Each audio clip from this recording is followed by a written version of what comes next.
Hey everybody, welcome to Buffalo After Dark. We're actually back, episode number 10. We took a short little hiatus, but of course you got me, Tom Wujak. We got, of course, our nice little Long Islander, soon-to-be newlywed Bobby Hansen here. How you doing? I'm good. How are you? Good, good. Then we got the resident emergency management guru, Ryan Coggill here. How you doing? Good. How are you? Hey, good. And of course, Atlanta's favorite big fresh Matt, Sean. How's it going? Not much. How's it going? How you all doing? Doing good. It's nice to be back, guys. Nice to be back. We had a lot of stuff going on the last couple of weeks. I know a little short hiatus, family stuff for everybody, but hey, we're back. So it's nice to see you, and we'll kick off a couple hours here. Hashtag everything is Tom's fault. Shut up. Oh, yeah. And one little mention, too. We actually have a new website. Yay! Finally. Yes. hornsandhooves.net. Join us on there. You'll see our latest Twitter feed, which is actually updated in real time. You get to watch us again because we actually have our show on there.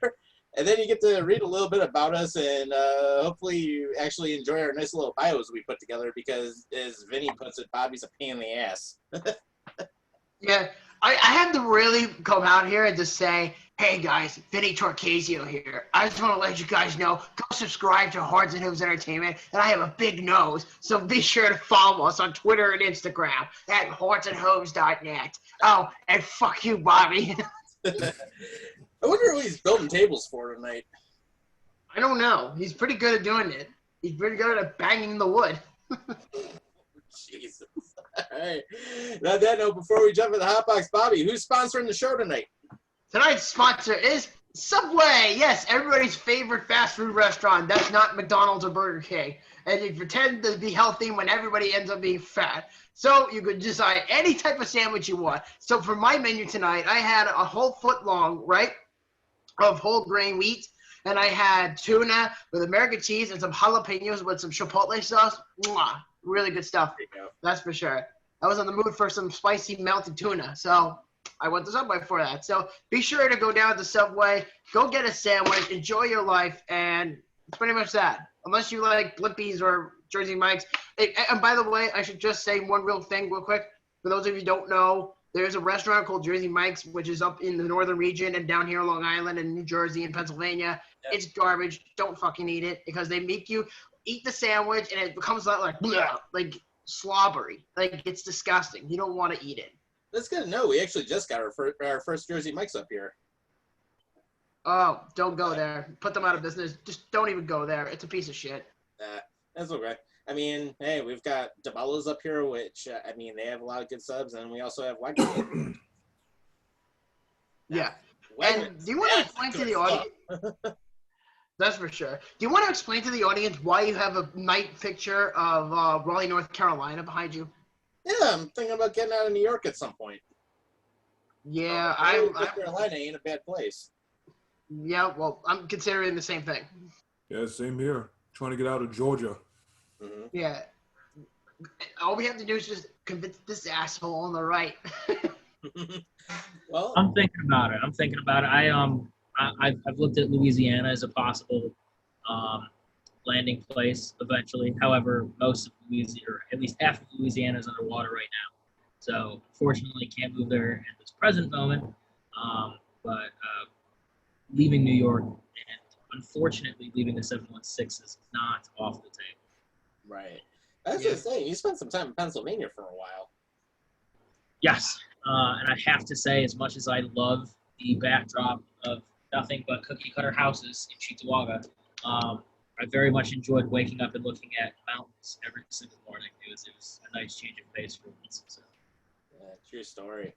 Yeah, I mean, it was like that, especially when I was down in Pittsburgh. I mean, it's just fun to, like, wake up and just see, like, all, like, the hills and everything there. And, I mean, it sucks getting around the city. I mean, the traffic, like, the roadways are, like, brutal down there. But, I mean, at the same time, it's actually, like, Pittsburgh's a pretty city down there. I mean, it's, like, really cool how the hills and everything, the skyline, it just all works. I mean, it's a nice place. Sucks to drive in the winter down there, but it's really nice. I have one of my roommates from college grew up in Pittsburgh, and he lives in Louisville, Kentucky right now. And I actually think I'm going to be in Kentucky in the next week or two to go visit him for a bit. So that's another possible landing spot since I know somebody that's down there. But I have friends that live in Pittsburgh now, and so I haven't had the privilege of going to visit Pittsburgh. It's definitely on my list of places to go visit, but I've heard nothing but good things about it. Yeah.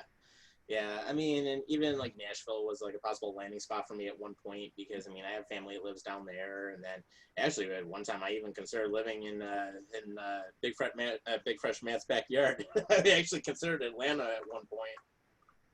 He's like, Tom, get out of my yard. You wouldn't love this. You wouldn't love the weather down here, especially in the summer. Trust me. Yeah, doesn't it Why? feel 500 degrees every day or something with the humidity? Pretty much, yeah. Yeah. But yeah, I'm not a Huge person reason by why any I need to get the freak out of Georgia. ASAP. I've flown through Hartsfield before too. That airport's a pain in the ass to go through. I am not a heat person by any means. Obviously, growing up 716, I am more accustomed to colder weather. But I went down to New Orleans a couple years ago, and it was hot. It was a whole different type of hot that I had experienced, and I'm not sure if I would be able to survive it or not at this point. I would need to work at night, but even then, it was still like 70-something degrees at night. I was going in like August, September down there, and it was still hot. Right. I still remember spending 2 summers in Vegas and like dealing with 120-degree heat in the desert. And I'll tell you, I'm glad I don't live there. I mean, it's a fun city to visit and everything, but I remember driving through the desert and like almost had a heat stroke like the one year. It was absolutely brutal. yeah, I'm not moving to Florida. I mean, my fiance and I have been talking about moving for a while now because we're like, we can't afford to live here after we get married, of course, and that's in 2 years down the road. So what we were saying is that, you know, we've considered Tennessee, we've considered Pennsylvania, we've considered just leaving the area, but priority, we want to move down to the South in North Carolina for sure, in Raleigh or Fayetteville or Durham. Actually, it's funny we're talking about this because my fiance and I are actually planning to take at least 3 trips next year to North Carolina to look at some neighborhoods and see what we like, and whatever one we like, we intend to possibly circle that in and then try to find a house after we get married. Nice. Yeah, it's good stuff. And then me and my other half are also talking about moving. So I mean, we're thinking about living together now and all that. So you never know. I mean, everything's on the table at this point. Yeah, I know there's a small little town in Tennessee called Hairlineville where all of the people that live there have their hairlines being fallen out, and I'm sure Tom is on that list. You do. Hey, yeah, whatever. Yeah, take my number 2 razor and like go all short and everything. It's all good. Oh God, dude. I could just picture if Vinny was on here right now, he'd be like busting your ass. Oh, he's too easy. I love Vinny, but like, I don't know how he would respond to it. I'd be like, what is up with you tonight? I know, right? Right. Yo. All right, guys, let's get to the hot box. We saw some stuff happen with the Buffalo Bills, and there's actually 2 big things. Well, 3 big things. One, New Era Stadium or New Era Field's no longer New Era Field because they decided to drop the naming rights. Then Sean McDermott actually ended up getting extended, which is finally one of the best things that the Pagulas actually have done in the time that they've owned the team. And then the third thing is Stephen Hauschka, nice to know you, but you're not coming back. Yeah, that didn't go very well for him. That sucks. Yeah. That kind of sucked. I know we didn't do. I know we didn't do well this past season before, but like it still sucks. You'll be fine. Yeah. I know. I mean, It's okay. Hey, listen, at least we can bring in a Bass to do all the dirty work for us. True. Very true. I mean, and actually it freed up some good caps. So, I mean, that's a huge thing. I mean, when we're freeing up, like basically dropping like over $2 million in salary and freeing up over $1 million in cap, I mean, you got to do it. And Tyler Bass actually looked pretty good. Yeah, he's been stellar in training camp. I mean, that's what I've been hearing. And I don't know if I'm the only one that was like that between Bass or Hauschka, but I actually wanted Bass to win the starting job as a kicker. But it's not that I don't like Stephen Hauschka. I do. But his time was coming to an end at some point. And I knew immediately when they drafted Bass in the draft this past April, I said Hauschka's going to have some competition at camp, and if he loses out, he's in jeopardy. And look where we are. We're standing here today talking on a Friday night at Buffalo After Dark about Steven Hauschka. Right. And I mean, there are a lot of things I do like about Hauschka. I mean, he definitely was like a good solid kicker for us in the few years he was here. I mean, he definitely gave us what we needed in that time frame. But I mean, when you're less than 50% of your field goals long range, when you're looking at 50 plus, and then when you're only altogether making about 80% of your field goals last 2 years, I mean, something's got to give. And it's just, I mean, unfortunately, I think just his career is coming to that point where he's maybe going to have 1, possibly 2 years left, and then that'll be it for him, unfortunately. I don't know about that. I think kickers last up to their mid-40s. That's kickers last a long time, and he's probably, I mean, Hauschka's a starter on another team. For example, Chicago, a team that's had horrible kicking and punting, really special teams years now.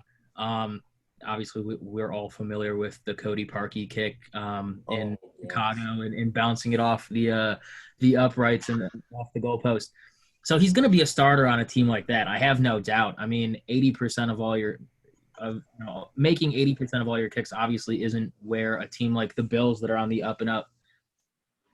It's not where you need to be. But like I said, he's going to be a starter on a team like Chicago, on a team that's having kicking issues. But to Bobby's point, if you look at everybody that got drafted in this last draft, every single one of those guys was drafted to make the team. Every single one of them. From Gabriel Davis to Jake Fromm to Tyler Bass, every single one of them was drafted to make the Zach Moss. I mean, AJ Epineza, another one. Yeah. Did you guys see the video of him, not to get off topic, but bowling over the offensive lineman that we just got from the Jets winners? Yeah, great clip. He destroyed him. Like he wasn't even there. Pushed him over like he was a dummy, pretty much just standing in his way. I mean, completely destroyed. So everybody that out of that draft class was drafted to make the team. And I mean, Tyler Bass on the day of the draft, I think, posted a video, and he made a kick into the wind at like 50 plus something yards straight through. I mean, again, to Bobby's point, he was going to make the team. There was no doubt about it. And I'm going to switch my Peterman jersey over to Tyler Bass here in the very. You have a Peterman jersey? Why would you? You actually bought a Peterman jersey? It was a Chinese replica. It was an inauthentic Chinese remake. It's very off center. I got a Tre'Davious White one at the same time, but Tre'Davious White's name was in like the middle of my back, and the numbers were at like the very bottom of the jersey. It was absolutely horrible. So I got two of those Chinese style jerseys I got with LaShawn McCoy. I'm gonna have to throw that away now, and I got Fred Jackson as well. And while we're on the subject of the draft class, can we please knock it off with the stupid cut Jake Fromm hashtags on social media? I'm sick of it. Right. I'm really sick of it. Like, Wait, Sean, you want to hear something awesome? Yeah. He's not getting cut. I know. That's the thing. But you got these people begging him to be cut. And like, no, he's not going anywhere. And you know what? Hopefully when they make a Jake Fromm jersey, I'm a cop one. And I'm going to show it off. There you go. Do it. Well, tell those The people. problem is people don't know how to forgive. That's the thing. Well, tell those people on the internet to shove it up your ass and spit it out like Jim Henson. Jake Fromm's not going anywhere. one of the. Well, I was just picturing this. I'm gonna have a Jake Fromm jersey, and I'm gonna show it off from behind, and I'm gonna do a double gun salute. Do it. Oh my gosh! To all the haters out there, like I'm real sick of it. Obviously, again, I know we talked about this some episodes ago on the podcast, but I just wanted to bring it up again. I know what the guy said was wrong. Okay, it's obvious, but have a guy lose his career before it even started over that, Come on. Right. Oh yeah, screw the woke culture. I'm sick of it. So You That's guys, cancel culture, man. Man, screw all these SJW people, man. I'm done with them. exactly. you guys remember at the beginning of training camp this year, one of the first videos that Bills media put out of the Duke Williams catch on when he had double coverage on him, and he somehow still came down with it. You Yeah, guys remember? that was like a little bit back, but I mean, Yeah, it was like probably 2 weeks ago. Jake Fromm threw that football to him. yeah, it was a good throw. Yeah, Yeah. it was a damn near perfect throw to Duke Williams, who was under double coverage. I mean, he had I couldn't tell who was covering him. I want to say it was like at least a safety in a corner, but he was under double coverage. Duke Williams jumped up, and the video was about Duke catching the ball. But if you very quickly look at who's throwing him the ball, it's a red number 10 jersey. It is Jake Fromm throwing that ball, and like I said, it was a damn near perfect ball. So I think that the Bills, personally, and like what I think that they should do, as well as what I think they're going to do, is I think you're going to see 3 quarterbacks on the Bills roster this year. But that's a conversation for either later or another time. We can get back to what we were talking about. Yeah, Right. for sure. And then actually kind of jumping off of that point too, one of the things that came up within the last 2 weeks or so is the Pagulas actually finally decided to use their brain. Yay! And they actually extended Sean McDermott. So thank God. That was Hey, they actually used their brain. Wow, what a concept. I mean, when it comes to football, I think that they use their brains pretty well. I don't know what the disconnect is when it comes to hockey. Everything has seemingly been going well with football, and I think that Bean and McDermott have done a good job of isolating football from the rest of Pagula sports. So I don't know. It seems like everything's been handled pretty well on the football side since they hired Bean to be the GM and McDermott as the head coach. But I mean, definitely extending McDermott and setting him up for the next couple of years and kind of ensuring that this is the team that we're going to have is hands down probably the smartest move that they've done since hiring them. Yeah, and I think that an extension for Bean's got to be coming pretty soon too, because I mean, it's definitely got to keep them together. I mean, the stuff that they've been doing with all the salary cap issues that they originally had, and the fact that they've been in the playoffs 2 out of 3 seasons now. I mean, the only thing that happened in season 2 is just injuries that ended up destroying them. But when you look at the team as a whole, I mean, they've been progressively getting better. They've actually been getting rid of a lot of cap. They've been getting good players in here. I mean, I look at some of the players they brought in, Harrison Phillips, Trey White, absolute best player they brought in by far. Oh gosh, a Best beast, player. He is a beast of a quarterback. Although it is important to point out that Bean was not the GM when we drafted Tre'Davious White. McDermott. no, but Sean McDermott was. He was the McDermott had McDermott was hired, in name only. yeah he had just been hired as the head coach, but it is important to point out that Bean was not the general manager. However, out of that original draft class, there were, other than pretty much Zay and Peterman, that pretty much the rest of that draft class, because there was like what? There was like Milano, that was Dion, he was like and Trey Phillips. Yeah, it was a good draft class for sure, but obviously every draft class since then has kind of been progressively getting better. Absolutely. And one of the things I'm happy to see too is Harrison Phillips is bouncing back really well, and Yes. he's been he's been definitely doing well in training camp. And I mean, and I love that too. And I felt bad like when he blew that ACL last year at the home opener. know, Bobby man. too. And I mean, I can just picture if he hadn't blown that ACL, what could have possibly happened later in the season. Thank you. Yep. Yeah, I sneezed. So please excuse me if I interrupted your chat. I sneezed by accident. No, we were just talking about Harrison Phillips a little bit. I know.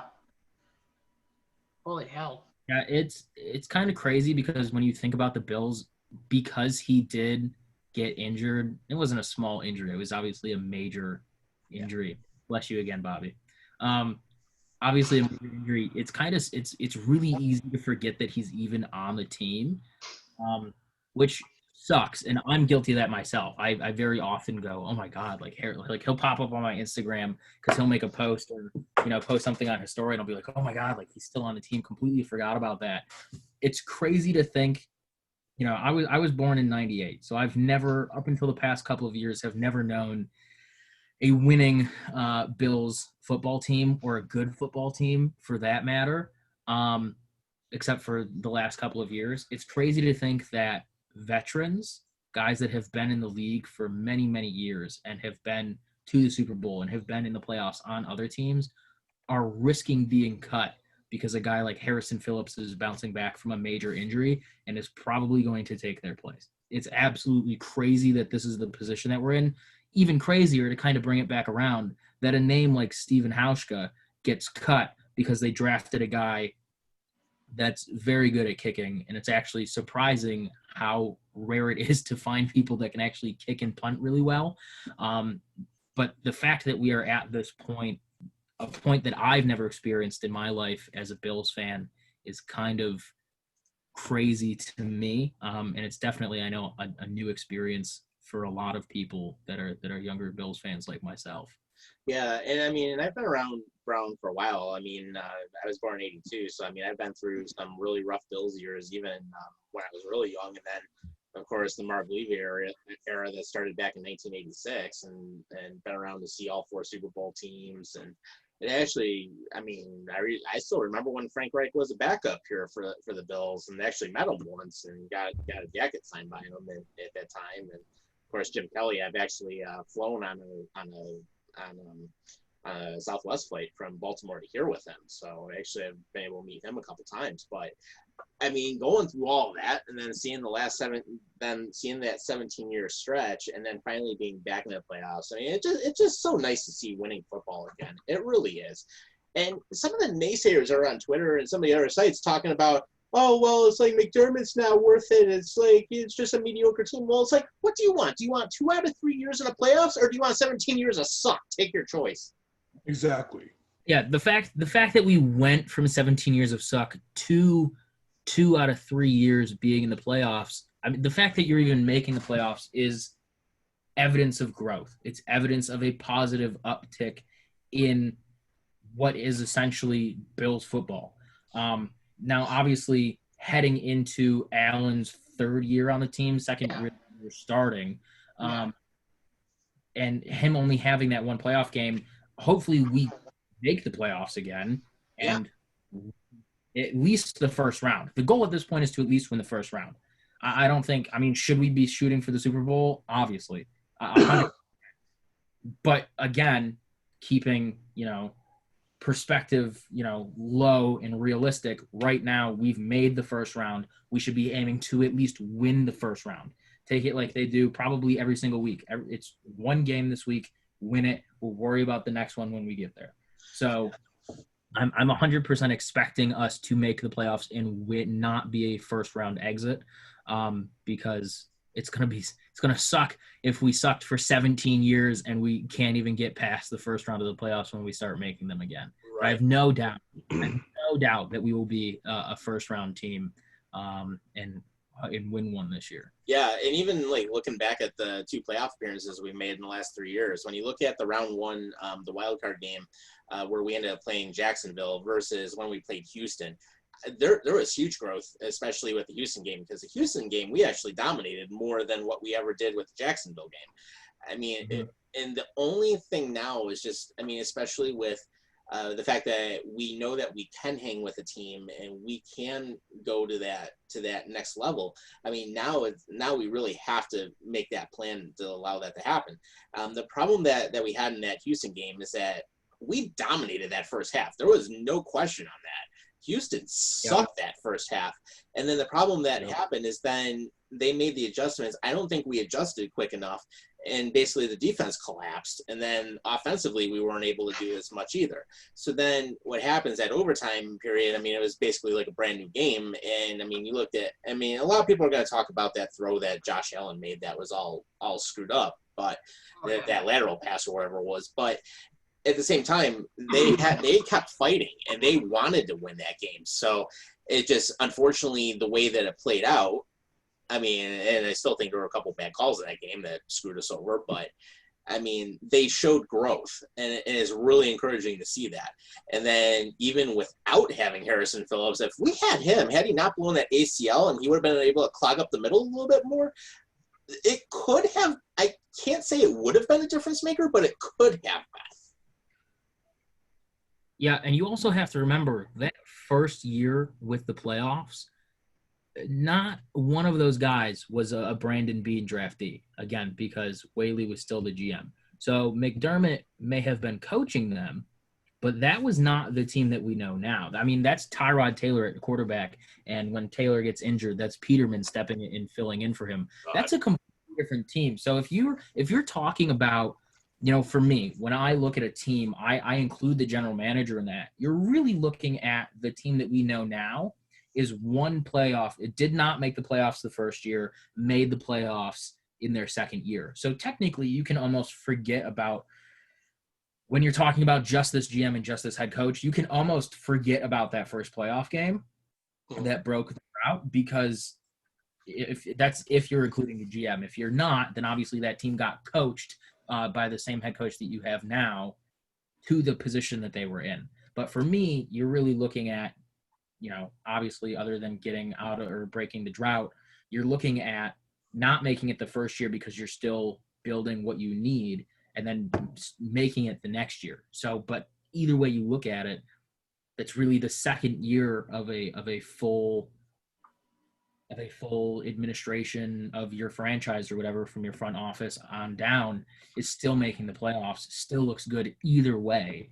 And so, again, I have full confidence that they're going to be able to make the playoffs again this year. Now, granted, a billion things have to go correct for that to even happen, from playing the games and winning the games to there even being a season. But as long as that does happen, I have 100% confidence that they will make the playoffs and they will be out of the first round and enter into the second round. Yeah, absolutely. And then actually, you're talking about Peterman for a moment there. These stats are a joke. Just look at them. I decided to pull it up here. So here's Nathan Peterman's career NFL stats as of the 18 season. So he ended up going 3-12, 3 touchdowns to 12 interceptions, 52.3% completion percentage, 548 passing yards. And anyone want to take a guess at what his passer rating was? 0. No, I mean, well. Yeah, it was a 0. Yes. It was a 0 when he was playing against the Ravens 2 years ago. Right. But overall, career-wise, he has a 32.5 passing rating. And yet, of all people, Chucky likes him. Gosh. I mean, a 32.5 passer rating, you ain't going anywhere in the NFL with that. This is me slinking away because I bought his jersey. Dude, why the hell did you buy his jersey? Really? Why did you waste $30 on a Peterman jersey? Because he made the shot from the stairwell into the garbage can, and I thought he was the next best thing. All right, I was wrong. Did that WGR Peterman song give you any inspiration on that? I have no idea what you're talking about. So no. Oh, when they song called the Peterman Pan or something like that. Oh, I know one. Yardini Tree made a whole video about Nathan Peterman, and he called it Peter Meme. And it was spelled M-E-M-E, like Peterman, but it's Peter Meme. And it was like right after he got benched against the Ravens and then got cut by the Bills. And then he's like, he was a great starter and he was playing in a really good Division I program and he was drafted by the Bills and blah, blah, blah. And I was really excited to see him because I'm a Pitt fan. And he went to shit. That's basically what Treat was describing him to be as. Right. Well, you bring up a good discussion.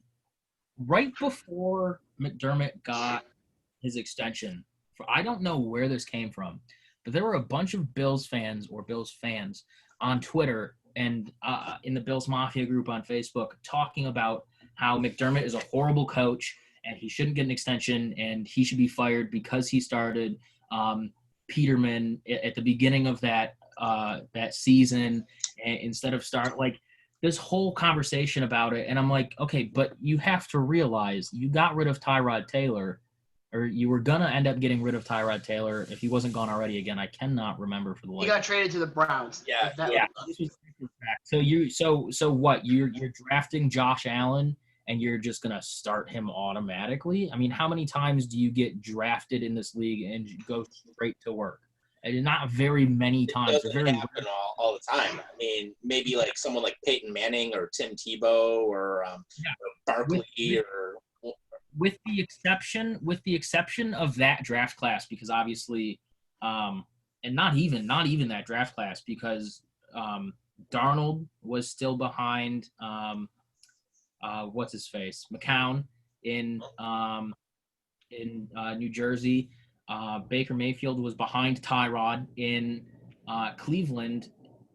With the exception of that, when's the last time that happened? It's going to be happening right now with Justin Herbert out west. Right.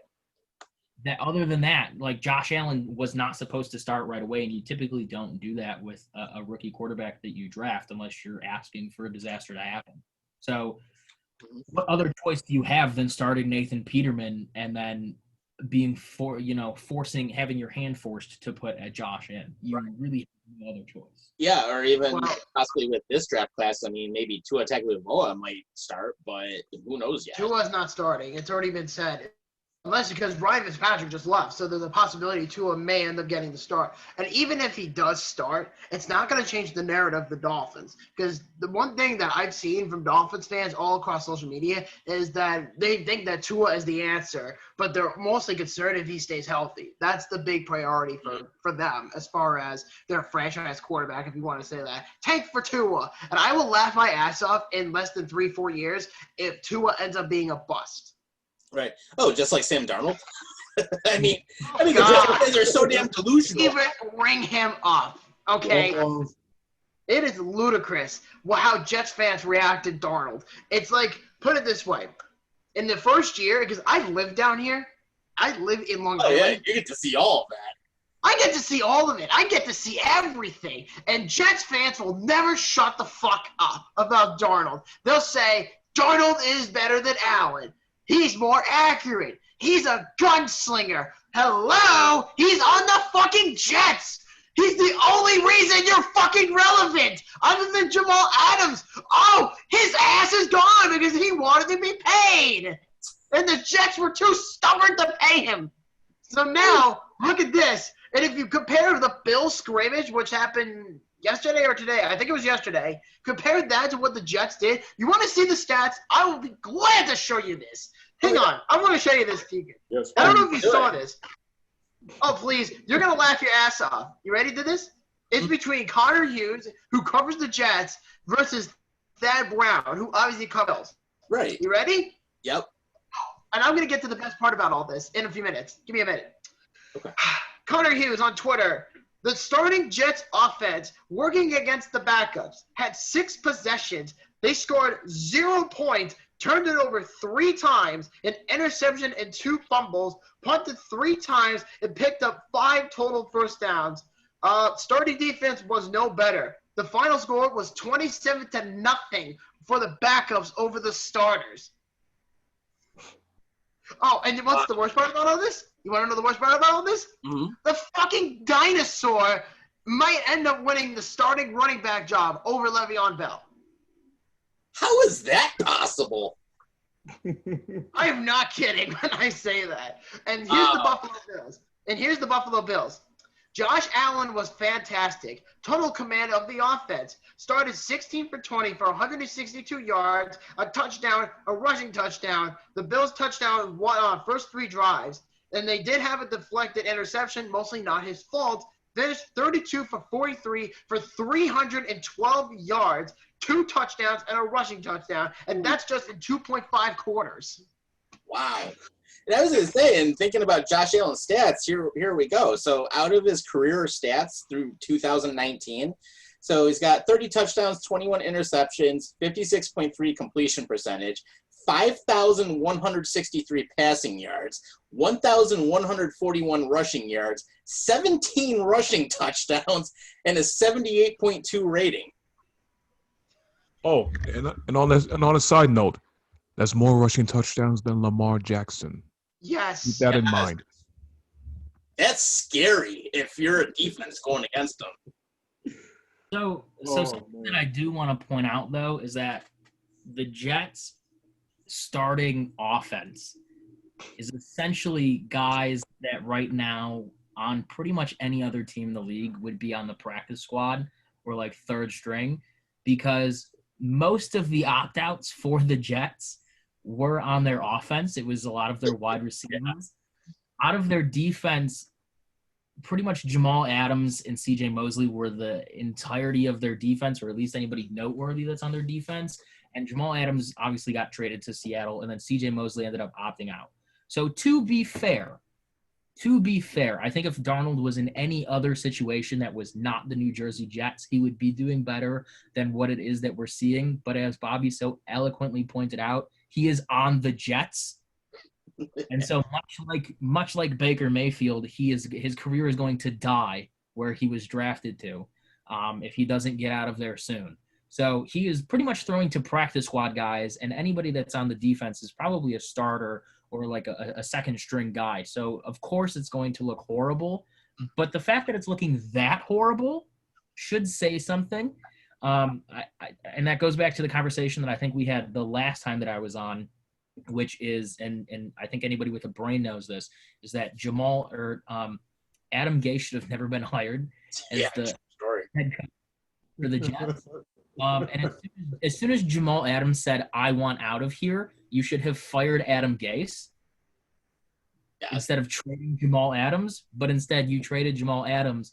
And Tom, to answer your question of why Frank Gore is going to get the starting position, rumor has it Gase is favoriting Gore over Le'Veon Bell. So I suspect Le'Veon Bell will somehow find his way out of New Jersey. And any speculation that's come along with that for the past couple of months honestly has him landing back in Pittsburgh. But that's a conversation for another time because Pittsburgh does not have the money to pay Le'Veon Bell. They barely have the guys they have now. So I gotta say this too, is that you want to hear something really pathetic too? And I'm on Twitter right now, and I'm looking at my buddy Jack, who's a good friend of mine, is a Jeff fan. We worked together for a few years, like 6-7 years. And holy shit, I said this before, he's an absolute blowhard for the Jets. But anything about the Jets that they do that's like a little glimmer of success, he gets very excited about it and thinks that they're going to be a wild card team, let alone the fact that they can actually end up winning the AFCs, which is ridiculous, honestly. But here's my favorite tweet throughout this past week, and it's from Le'Veon Bell himself. "I practice for a game. I need to practice to be great in games. Duh." Of course. What does that tell you? Right. He doesn't give a shit. Exactly. And you know what's even better? He chose that garbage team over the Ravens. That's career suicide right there, my friend. Oh, yeah. But he wanted the money. He didn't want to go. He didn't care about going to a winning team. He wanted the money. And that ended up screwing him over in the end because, honestly, he should have stayed in Pittsburgh. That's not to say anything bad about Pittsburgh's running backs, but, I mean, Connor is I've talked to, obviously, having been or lived in Pennsylvania for 4 years and living with Steelers fans. They spent a lot of time saying how much Connor was going backwards in terms of progression rather than forwards. And it seems like the Steelers fans, as well as, again, like I said, there's been some rumors / speculation that he probably ends back up in Pittsburgh in the near future. So I think that he kind of needed this lesson of, sometimes you have to pick your battles, and this was not one that you won. Now, Antonio Brown, that's a completely different discussion for a completely different time. But, yeah, Le'Veon Bell wanted to go where the money went, and he did. He did end up getting not as much as he wanted. He actually took less than what Pittsburgh had offered him. But I think he probably will end up in Pittsburgh or in San Francisco or on a team that needs that number one starting running back. And, I mean, he's still good. He's still in his prime. Maybe at the tail end of it, but he's still a decently good running back. So, right. Yeah, I mean, at this point, and did you see the trade that Jets made the other day with the Dolphins? What What trade? Exactly. Okay, I'll tell you. Does anybody here know who Kalen Balaj is? Actually, I was just going to mention that because I pulled it up on the Fansided on the Fin Fanatic page, but basically what ended up happening is that the Miami Dolphins actually ended up sending Balaj to New York, and then apparently, from what it looks like, is that of course he's going to reunite with Adam Gase, but it's for a conditional late round draft pick. Yeah, a 7th. I read this yesterday when I was ready to get my venue for my wedding. So we were in the middle of doing business with my fiance, and after we got out of the venue that we picked, I saw that trade, and I'm like, wow, the Jets are really that stupid, and let alone they're that desperate. I mean, think about this. You got Kalen Balaj, you have Frank Gore, who's a fucking dinosaur, which we all know at this point. Great running back. He's going to be a Hall of Famer, but he's a dinosaur at this point. And the fact that he's outbeating Le'Veon Bell is just sad. Then you have Le'Veon Bell, and then you have Michael Pirine, who they drafted in the 4th round, I think, this past draft, I think or so. 3rd, whatever it was. Yeah, the Jets have like 5-6 running backs, and none of them are going to really play, except for like Bell and Gore. It's like, what are you supposed to do with all these running backs? It's beyond me. Don't forget that Balaj was about to be cut, and instead the Jets traded a draft pick for him. A 7th round draft pick, but a draft pick for him. The So Jets. they could have just waited for him to get cut. I guarantee you nobody else is going to pick him up on rosters or on waivers. And I don't even know where the Jets fall currently in waivers. So Yeah. complete mismanagement by the New Jersey Jets. Yeah, Joe Douglas loves to do this, and I've seen this now for about a season and a half. Since he's been the GM, and whenever a player that he specifically likes, whether it's Baltimore or Philly or even Miami for that matter, just anybody, right? He traded for Demaryius Thomas. That didn't been okay, but that's what Jets fans tell me. He's been okay.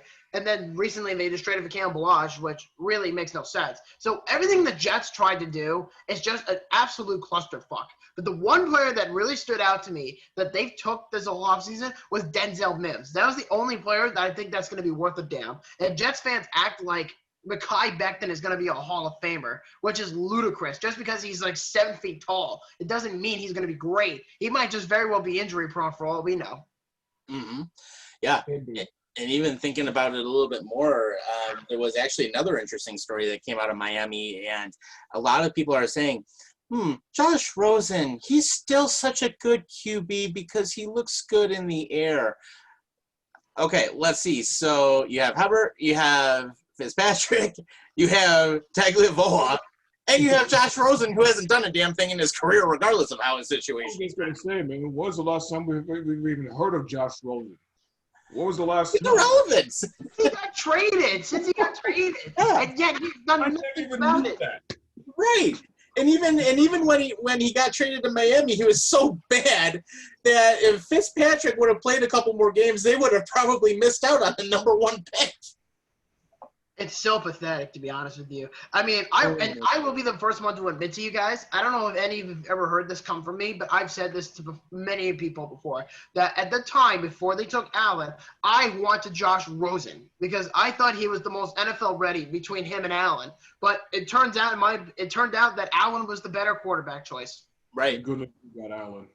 Yeah. I mean, Good thing we got the better Josh. Yeah, but what do you think the system would have been like for Rosen if he were oh God. if he was a Bill? What do you think the outcome would have been? I don't even want to think that. Yeah, I'm thinking it would have been probably more of a pocket game versus anything, and probably more short yardage crap like we had with Tyrod Taylor. But here's the thing, though. You can take even a mediocre quarterback and make them look good, and you can win games if you put the right people around them and you put them in the correct system. I mean, we've seen it done how many times in the league? Plenty of times. Yeah. I honest to God think that the way that the Cardinals went about treating Josh Rosen and the system that they put him in and the very minimal work that they did to surround him with good weapons hurt him. And then obviously the decision to go and get Kyler Murray the next year kind of screwed him over. I think sending him to a place where Fitzpatrick was thriving and he wasn't going to be the starting quarterback also screwed him over. I think if he finds the right system, I'm not saying he's going to be a fantastic quarterback. I'm not saying he's going to be the next Tom Brady. I'm not saying he's going to be in the Hall of Fame next to Peyton Manning. I'm not saying that at all. But I think that he can be a good quarterback if you put a good offensive line in front of him and you put good weapons around him. Again, you can do it with mediocre quarterbacks. I don't think he's a mediocre quarterback, but I don't think he's great. I don't think he's going to be Hall of Fame level. He can start for teams that need a starter if he's in the correct system. And that's honest. I mean, you guys may not agree with me. A lot of people probably don't agree with me. I think I'm in probably the minority in this discussion by saying if he goes into the right system and has the right coaches and has the right plays and has the right weapons, that he can be a successful quarterback in this league. Yeah, I mean, you have a good point because, I mean, look at what happened with New Orleans when Drew Brees was out for the season and they ended up having Teddy Bridgewater in that system. And it literally, they didn't miss anything there. I mean, Bridgewater himself, I mean, he's been a good QB. He came back after that disastrous injury he had. And the fact that they were able to basically plug him right into the system and Bridgewater was able to perform. I mean, I was happy to see him being successful down there and the fact that they were still making a good run. And he's always been one of those QBs that I think he just had some bad breaks that happened along his early part of the career. But the fact that he was able to come back from that bad ACL, especially from the time he was playing with the Vikings, I mean, I'm happy to see him playing better, and I'm happy to see that he is having some success finally. It's great that you brought up the Vikings because I was about to use that as an example too. 2-3 years ago when you had Bridgewater and then you had Keenum come in for him too. Perfect example of having the right quarterbacks in the right system. Absolutely horrible example of that. Tyrod Taylor goes down in a Bills playoff game, and then Nathan Peterman comes in. Besides the fact that Peterman probably is not an NFL caliber quarterback, and with the next couple years, that he'll be out of the league. Peterman was more of a pocket passing quarterback, whereas Tyrod, I mean, we all know, as soon as the ball snapped, the offensive line collapsed. The pocket was made to collapse around him because he was going to be mobile and he was going to run 9 out of 10 times versus throwing the ball downfield. And if he threw the ball, it wasn't going to hit anybody other than an opposing player in the helmet. So you take Peterman, who is a pocket passer, and put him in a system with players, with plays that are designed for a mobile quarterback, and he in that pocket automatically collapses, and now he's a pocket passing quarterback with no pocket. So that's an example of a horrible system for a quarterback to be in. So to your point, is Rosen a lot like Fitzpatrick? I think they're similar. I mean, Fitzpatrick can move. He's probably been moving less the farther that he gets in his career than he would have a number of years ago, a decade ago or so. But Fitzpatrick is a pocket passing quarterback by trade, so I think he could be a decent backup. But to your example, look at Minnesota a couple years ago with Teddy Bridgewater and then Case Keenum. They were absolutely fine. In fact, that was a fantastic team to watch. They were electric on the field, made the playoffs still, before going out and blowing $80 million on Kirk Cousins. Oh God! The team is different as far as functioning. So, but perfect example of that. I think Rosen could be a decent backup in Miami, but he could be a decent starter somewhere else as well. Josh Rosen will never see the field. I'm telling you right now. Even if he were traded to the Jets, he will never see it. He won't. I'm saying I know he probably won't. But in reality, could he if he was in the right system? Yes. I think he would have done much better on a team, let's say, like the Ravens, because they've already got a stacked pile of talent around them. So maybe instead of taking Lamar Jackson, and I know that sounds heinous considering the fact that they were so good with Jackson these last couple of years, well, this past year particularly, but I think if they took Rosen or if the Ravens tried to trade up to get Rosen, I think they would have been a different caliber team. But here's my question to Cardinals fans out there, for anybody who's a Cardinals fan, is why did they take Rosen if they knew full well they were going to suck next year and just to trade Rosen? Like, that's kind of a shitty thing to do. You trade for a quarterback and you trade the same guy you traded up to get only for him to go to the bench. That's just wrong in my opinion as far as how you develop Josh Rosen. Because I remember exactly the moment when Josh Rosen got drafted by the Cardinals. He was the most arrogant prick out of the 5 quarterbacks that were taken in the first round, from Darnold to Allen to Mayfield, he's like, in arrogance, he was like, I'm the best quarterback in this draft, and I'm going to show the world that I'm going to show teams that they should have took me over these guys, is basically what it is. And then now everybody's just laughing at him. Oh, yeah. Yeah, and actually out of that group, I mean, Allen, I think, legitimately is staking his claim for being the best out of that class. I would say Jackson, then Allen, in that order. Yeah. And then I would say really good quarterbacks in that order. Well, so again, though, this goes back to the conversation of putting the right players in the correct system. I was not for Rosen. I was for the Bills taking Baker. Obviously, that wouldn't have been possible because Cleveland did. But I really liked Baker coming out just based off of film and not any of the off-field antic stuff. I liked Baker. I think Baker, again, could be a decently good quarterback. But look at everything that's been happening in Cleveland since he has not been stable at all. And don't get me wrong, I think Freddie Kitchens is a nice guy, but Freddie Kitchens was not going to be the guy that coached Baker Mayfield to a playoff game. He's not even close to a head coach on that team. I think that the GM that they have now, and you're starting to see this all over the league, the GM head coach combos are starting to seem eerily like a Bean McDermott combo. You're seeing it in Indianapolis. You're seeing it in Cleveland. You're seeing it in other places in the league where they're starting to emulate what the Bills did by slowly building through the draft and being more aggressive in free agency and stuff. But you are looking at Baker Mayfield, who has been in an unstable situation. You're looking at Sam Darnold, who was just put into an automatically shit situation altogether. I mean, Adam Gase is in there. If Adam Gase is involved at all, it's a shit situation. So he kind of got thrown a horrible thing. But of course, the Jets will never believe that. They'll never accept their being. No.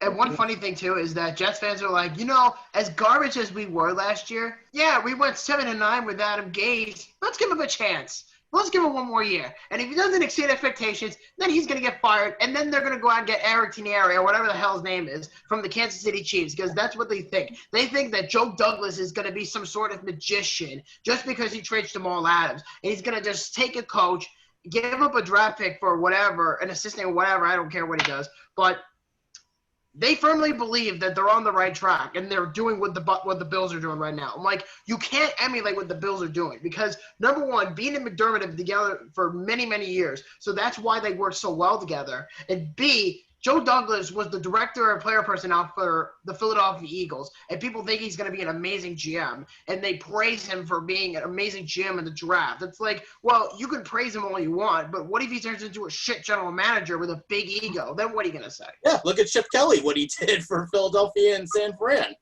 Chip Kelly's a different story, though, but I'm talking specifically. And we lost him. And I think we lost him here. Well, so to get back to my point, though, yeah. Oh, there he is. Kingsbury wanted a player like Kyler Murray. I mean, I watched the Cardinals have their online YouTube thing of I think it's called like Cardinals or Flight Path or something, and there was a scene where Kingsbury specifically, when he was talking with Kyler Murray, said he saw him in college because obviously Kingsbury is coming from the college pool of head coaching candidates. And he's like, oh, I saw you when you were in college, and I really liked you. And so when he got to Arizona, that's who he really wanted. Rosen kind of got screwed over in that aspect because the head coach liked somebody else, which is not unusual. When a new head coach and a new GM come in, they want their guys. However, I don't think that was the case with Buffalo. I think the case was Tyrod Taylor was, yes, he has a Super Bowl ring, but he was a backup. He's not the guy that we want to put this team around. So you look at Josh Allen coming into Buffalo, for some reason, again, decided to use logic. They said, this is how Josh Allen plays. We're going to put guys around him that are going to help make that better. Same thing, just on a faster track that Baltimore did. Baltimore drafted Lamar Jackson, and they did it a little bit faster than the Bills, but they went ahead and traded and signed and drafted guys to fit what they were going to do with Lamar Jackson based off of how Lamar Jackson plays. But that's not what's been able to happen in the Jets organization. That's not what's been able to happen in the Browns organization, and that's not been the plan in any of the organizations that Rosen has been in. So, yes, we can sit here and say that Jackson and Allen are probably the best two quarterbacks out of that, but really all the other quarterbacks that came out of that draft class as well have been given the shit end of the stick every turn. I think that that's I think that that's turning in Cleveland. I think that they're getting better. I really like their general manager, Barry, and I like their head coach. I can't pronounce his name though, but he was, I think, the offensive or defensive coordinator. Stefanski, yeah.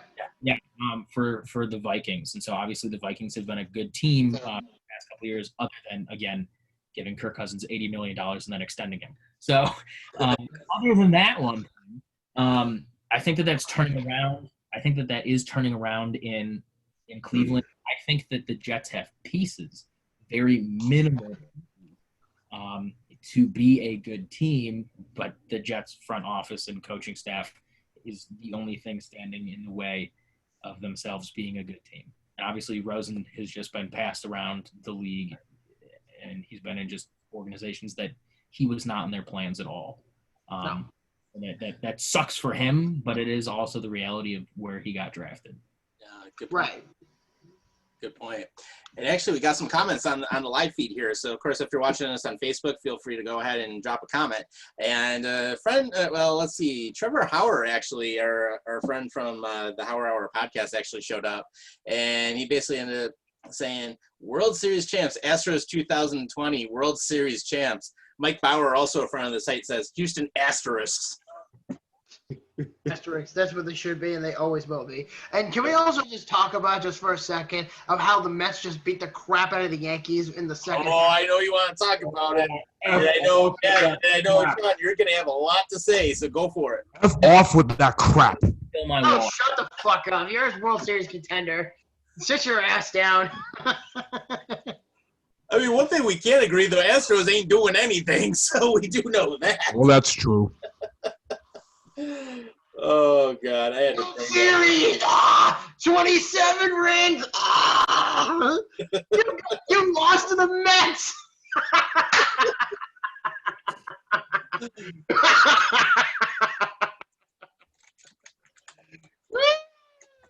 I'm going to have a field day today. How is it the Mets beat the crap out of the Yankees? You only won by 2. Yeah, I know. But you gave up 6 runs in 1 inning, and you were up by 3. Ouch. And here's my favorite part. Here's the black guy. The Mets are up 1-0 in the end of the second inning over the Yankees. Congratulations, Fend. Oh, God. This is a one-time thing. I'll just keep it at that. Oh, shut the fuck up. You always say that. Well, but at least I'm saying because it's true. Yeah, good boy. Sit down. Good bitch. But at least there's one thing, though. At least the Mets and Yankees aren't cheaters, unlike the Astros. So we'll go about that. That's a The fact. Red Sox are the same thing. The Red Sox are cheaters as well. Exactly. School of Red Sox. Yeah, we can That both we agree on that. can all agree on. Yes. Speaking of cheating, big news out of the hockey world this week. So the Arizona Coyotes got busted by the NHL, and they got stripped of 2 draft picks. So basically, what happened? They ended up getting hammered by the NHL for violating the combine testing policy. So not only do they get to forfeit their 2020 second round pick, along with the 2021 first round pick. But basically what ended up happening is that this came up when they ended up violating policies by conducting physical testing on the 2020 draft eligible players prior to the combine. Somehow, though, they're not going to face any financial penalties, and the staff members that were involved are actually not going to be disciplined, according to Gary Bettman. So according to the site, and this is actually from Pro Hockey Rumors, but Gary Bettman was quoted as saying, As for the club personnel who participated in or may have contributed to the club's violation of the policy, I have decided that no discipline shall be imposed on these individuals. While I conclude that certain club personnel acted in a grossly negligent manner at best, which was conceded by the club, I ultimately conclude that the record does not establish to a standard with which I am comfortable that these individuals engaged in intentional wrongdoing as opposed to grossly negligent behavior. Okay, so I was trying to do my Gary Bettman voice That because was a really shitty Gary Bettman impression. exactly that's what I think about him. But just to think about this, the Coyotes screwed themselves, and I have to say, because they don't have their 2020 first round pick or their 2021 third round pick because they traded Taylor Hall, or their 2020 third round pick because of trading Carl Soderberg. So they just screwed themselves.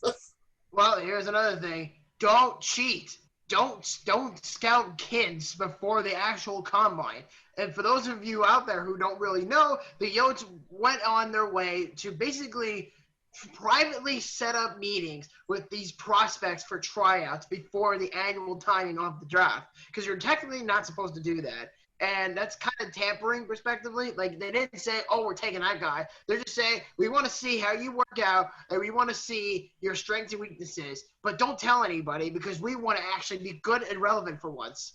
And here we are, and they're being punished. And the guy responsible, John Chaika, dropped the GM job to possibly be a scout for the Devils. Yeah, there we go.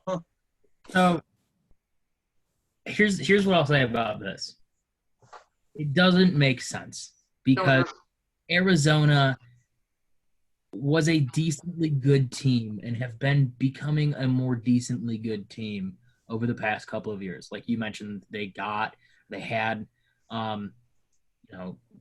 added Taylor Hall to the roster. Like, they've been a decently good team. And then you have Ekman Larson. So, I mean, you've got some good players. It doesn't make sense that they're all – like, I would get it if you're somebody like the Devils who's supposed to be insanely good and you have all this talent on your roster, but you still somehow suck. Or Detroit, who's literally at the bottom of the league. Or somebody like Buffalo or somebody like Montreal or, Ottawa or – Seattle.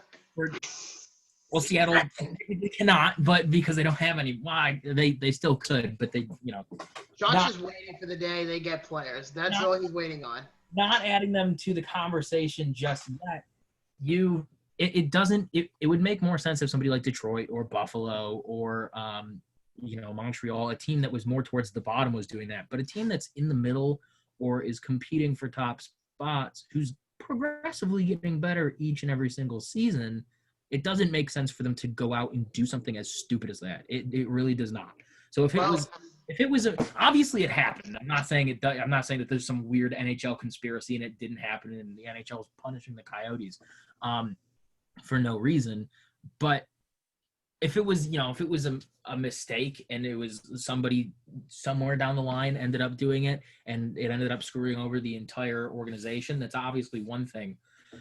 But if they went completely out of their way to go ahead and do it, I mean, that's just, again, it doesn't make sense. It's a completely stupid thing. Like, it didn't have to happen because they're not a perennially bad team. So it doesn't make any sense. And that's the thing that's kind of aggravating for hockey fans, specifically Coyotes fans, is like, why? Like why? And that's an answer or a question we're never going to get an answer to, unfortunately. But it's such a stupid thing to have happen because, like we said, they're getting better, and then they just lost. They lost top tier picks. Well, they're about to lose top tier players, so that makes you help you out a little bit. They're about to lose Taylor Hall. He's not going back. They're looking to trade Oliver Ekman Larson. He's not coming back. Antti Raanta's not coming back. Brad Richardson is not coming back. So half of the Yotes' top six and their depth is not coming back next year. So the Yotes are already screwed. So it doesn't really matter how they do it. I mean, Rick Tocchet's a pretty good coach. I'll give him credit for what it's due. And Phil Kessel is pretty good on the – well, he's been kind of iffy on the Yotes, but he's not like what he was like 5-6 years ago. Nowhere near that level. But the point is don't cheat. And since that scandal, there's been a lot of speculation about their future as far as like players leaving and being traded. Everything is falling into place. So really, I don't feel bad for them at all. I don't. It's not that I don't think they deserve it, but they can't keep anybody in the desert. They can't even convince Austin Matthews of all people to go back there. Right, and he was born and lived there. Right. Right. Yeah. And speaking of some other interesting news out of the NHL, so basically the Washington Capitals decided, bye-bye Todd Reirden, we no longer need you. Yeah, they're going to get Bruce Boudreau next. Yep. But even better, and I remember we were talking about this a little bit earlier in the group chat, the Toronto Maple Leafs and the Pittsburgh Penguins made an absolute disaster of a trade. Oh, my God. That was a horrible idea. Okay, so for anybody out there who does not know what happened with the Leafs and the Penguins, is the Leafs tried to be relevant after their disastrous playoff run, that even qualify that as a playoff run. They decided to make a trade, and one of those teams was the Pittsburgh Penguins, because apparently that's their favorite team to be trading with. So to give you an impression or an idea of exactly who they're trying to talk to, they ended up trading Kasperi Kapanen to the Pittsburgh Penguins for a first-round pick and a bunch of nobodies. And one of those nobodies is Evan Rodriguez. Would you look at that? Oh my God. So at its front, it is a very disastrous trade. It's not what you would think that the Leafs would need to do. But on the other hand, trading Kapanen and getting a pick back, trading Kapanen and getting guys back that are essentially like Erod's either going to make the team or he's not. Like he'll probably end up on Spezza's line. But like the main problem for Toronto is to get cap space. They're very close to cap hell. They deserve to be there. Mm-hmm. Yeah, they've been overpaying for players for a long time, and they've also they don't have the money. And so this was purely a move to open up some more cap and get some more money back. That's 100% what this is. So at its face, when you're looking at the players and you're looking at the picks involved, yeah, of course you're going to go, this is an absolutely horrible trade. Who would pull the trigger on this? But it 100% has to do with the fact that Toronto needs money because Toronto needs defensemen. Well, that's what happens when you overpay for forwards nearly $10 million per year. Guys like Matthews, guys like Marner, guys like Nylander, and guys like Tavares, and that's probably the contract that's going to bite them in the ass the most is the John Tavares contract. Oh yeah, by far. Yeah, and now they're in limbo because they have to either trade Mitch Marner or William Nylander now because they're now stuck in cap hell. And there was a rumor I read earlier today, and I feel like sharing it, is apparently they're working on a deal with the Blues to try to get Colton Parayko from the Blues to go to the Leafs. And they were saying about a first-round pick, or they might flip the pick for Parayko and then get some other players in return for it. It's a very interesting story. But I don't know how accurate that is because, number one, I don't care about the Leafs. And number two, even if they get Parayko, it's not going to change the fact they're still garbage. And on top of that, they don't even have money to resign freaking Freddie Anderson of all people, and they might trade for Matt Murray. So, hell, I love what the Leafs are at right now. I love that they're in cap. Yeah. I love it. Yeah, especially when Tavares takes up $77 million in salary. Yep. And you know what? This is pretty much karma for all the Leafs fans that we've heard to hear their shit for the last 5 years about how great they were going to be and how great they were going to be as far as winning cups.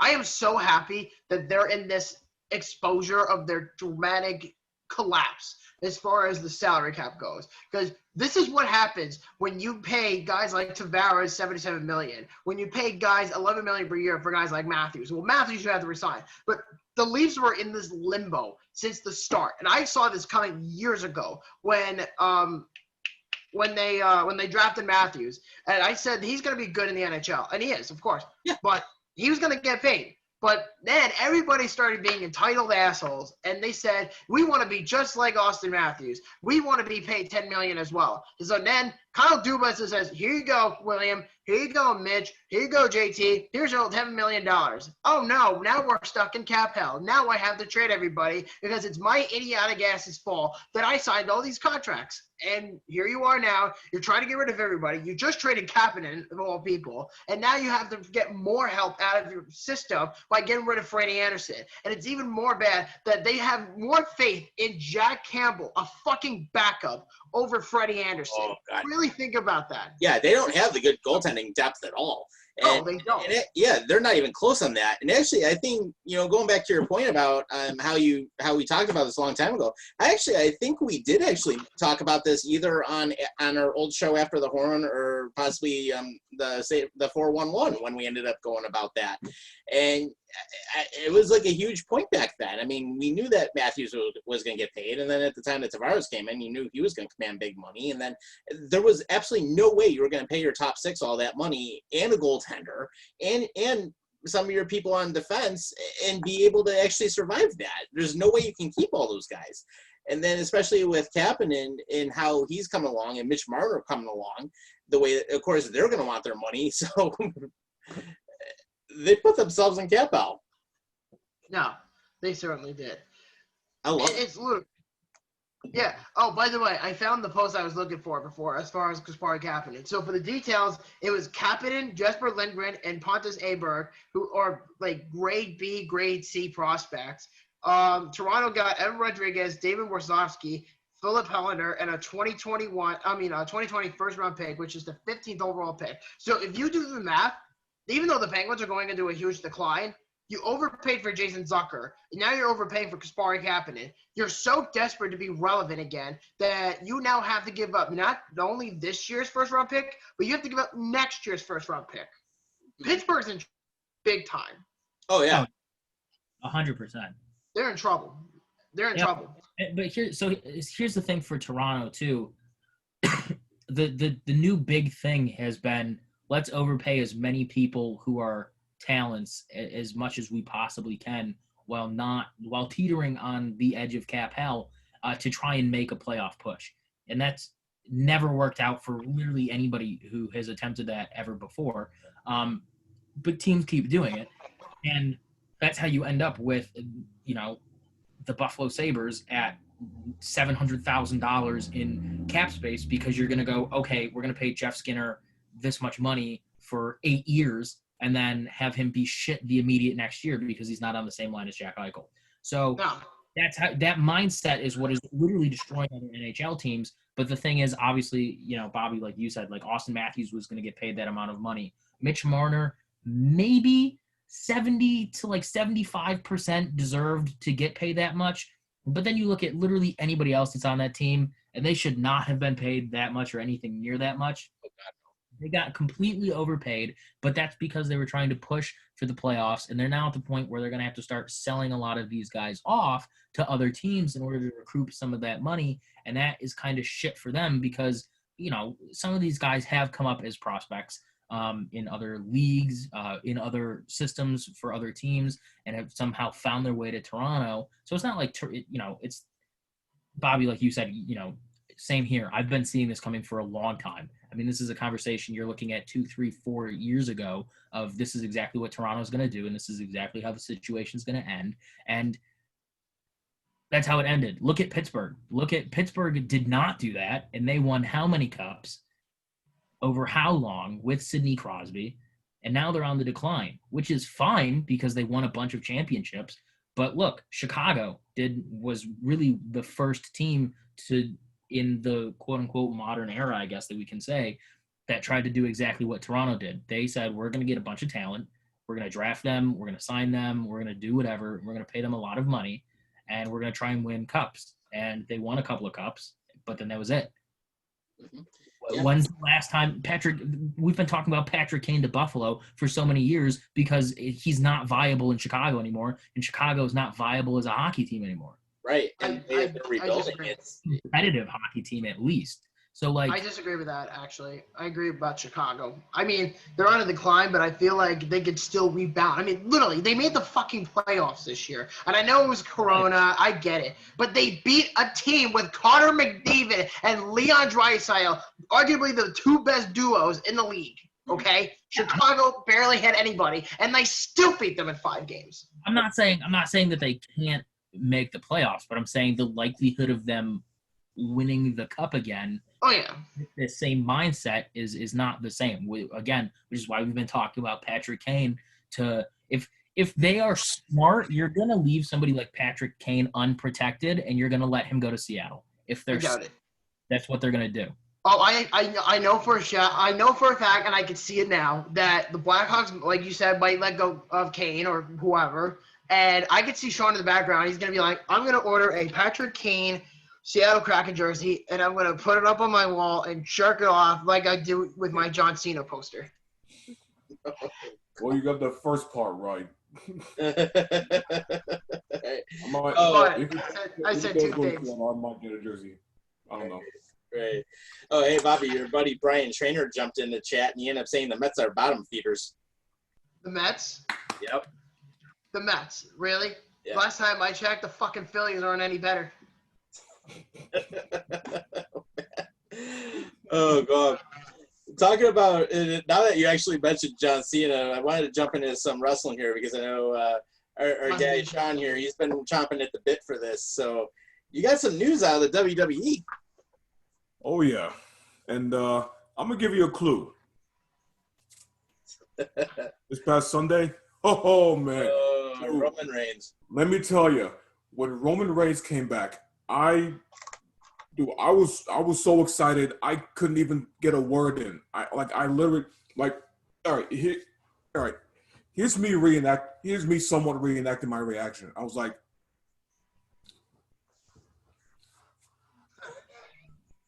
I literally couldn't get a word in. I was too excited, man.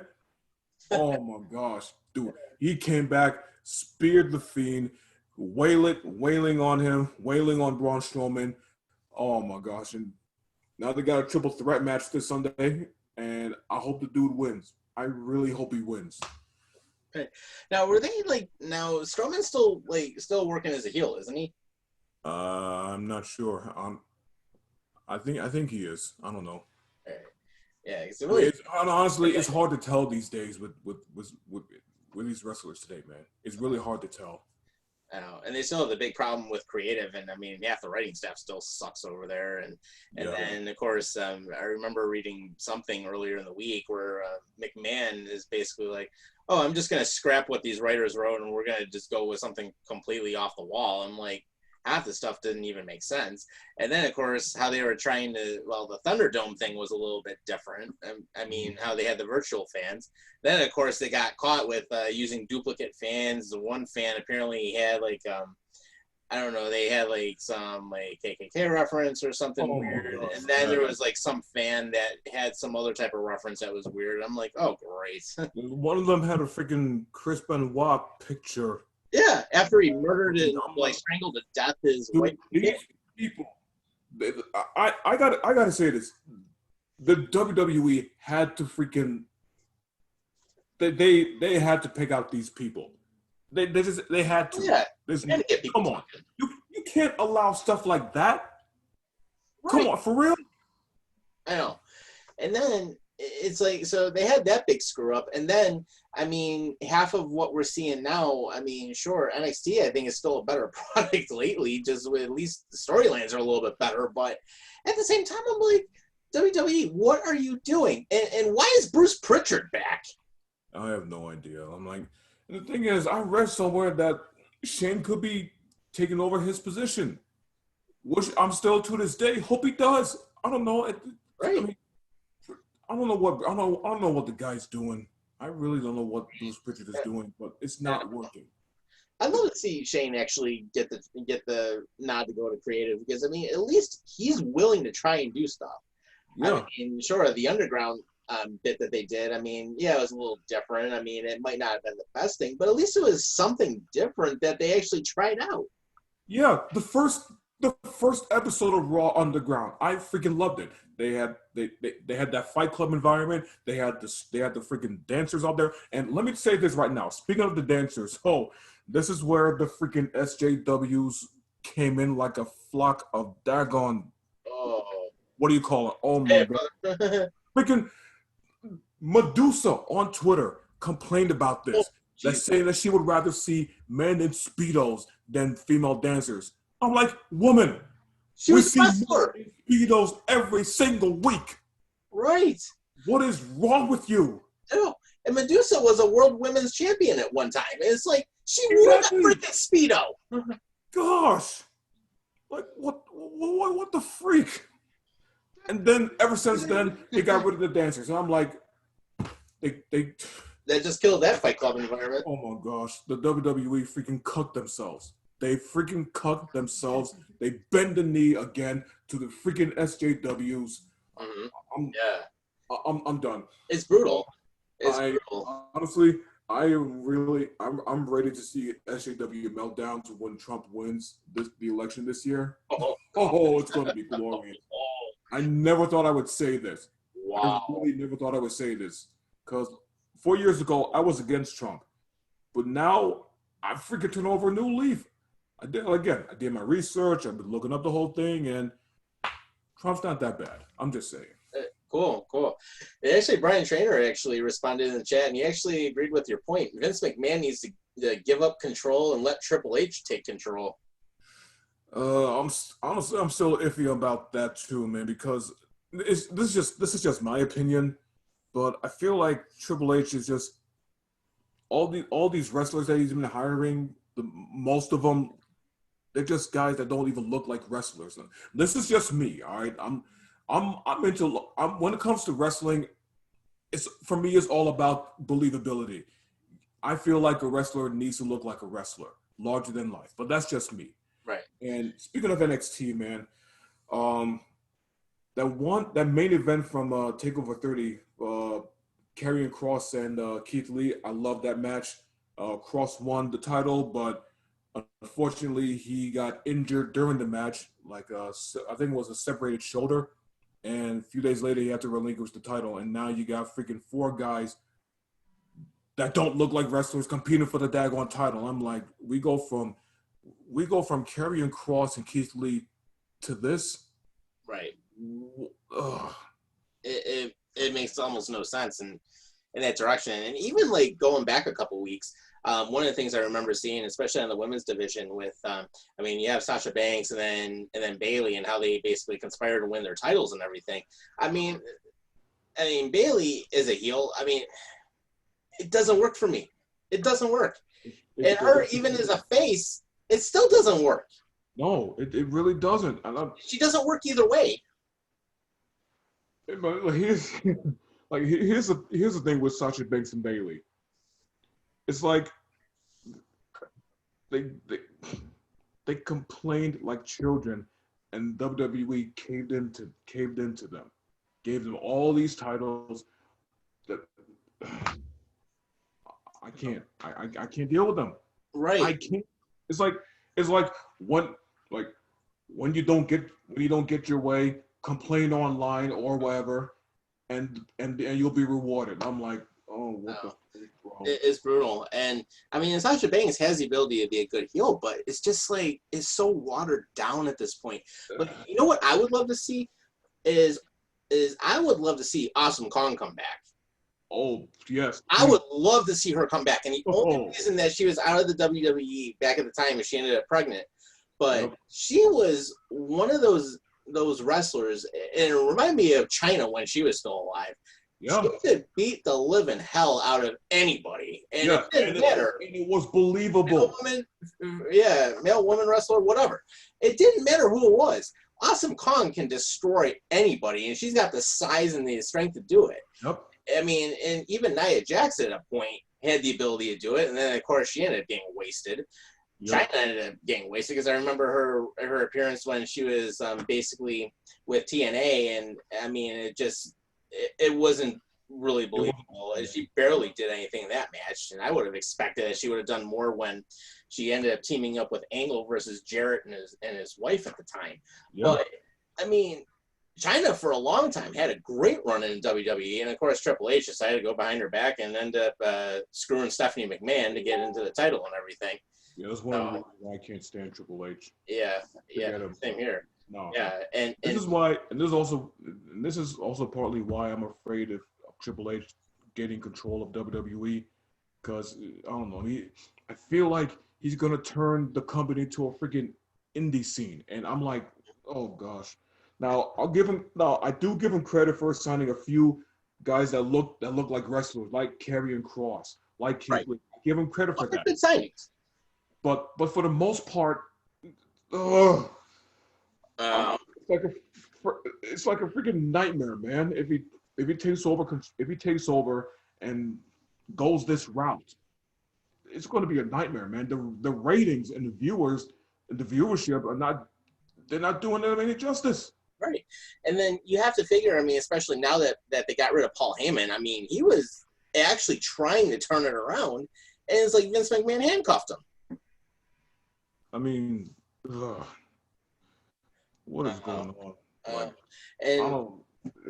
yeah, I mean, in that women's division, I mean, they got to build that up again because, I mean, back, I remember like 10, 15 years ago, I mean, when you had different stars like Lita, Trish Stratus, you had China, you ended up, I remember Nicole Bass actually for a while, that Amazon bodyguard, holy crap, you had her. I mean, you had different people that were there. I mean, Mickie James, another one.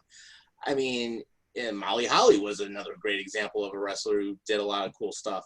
I mean, when you had all of them there and and the storylines were so believable, I mean, that's what really made the draw.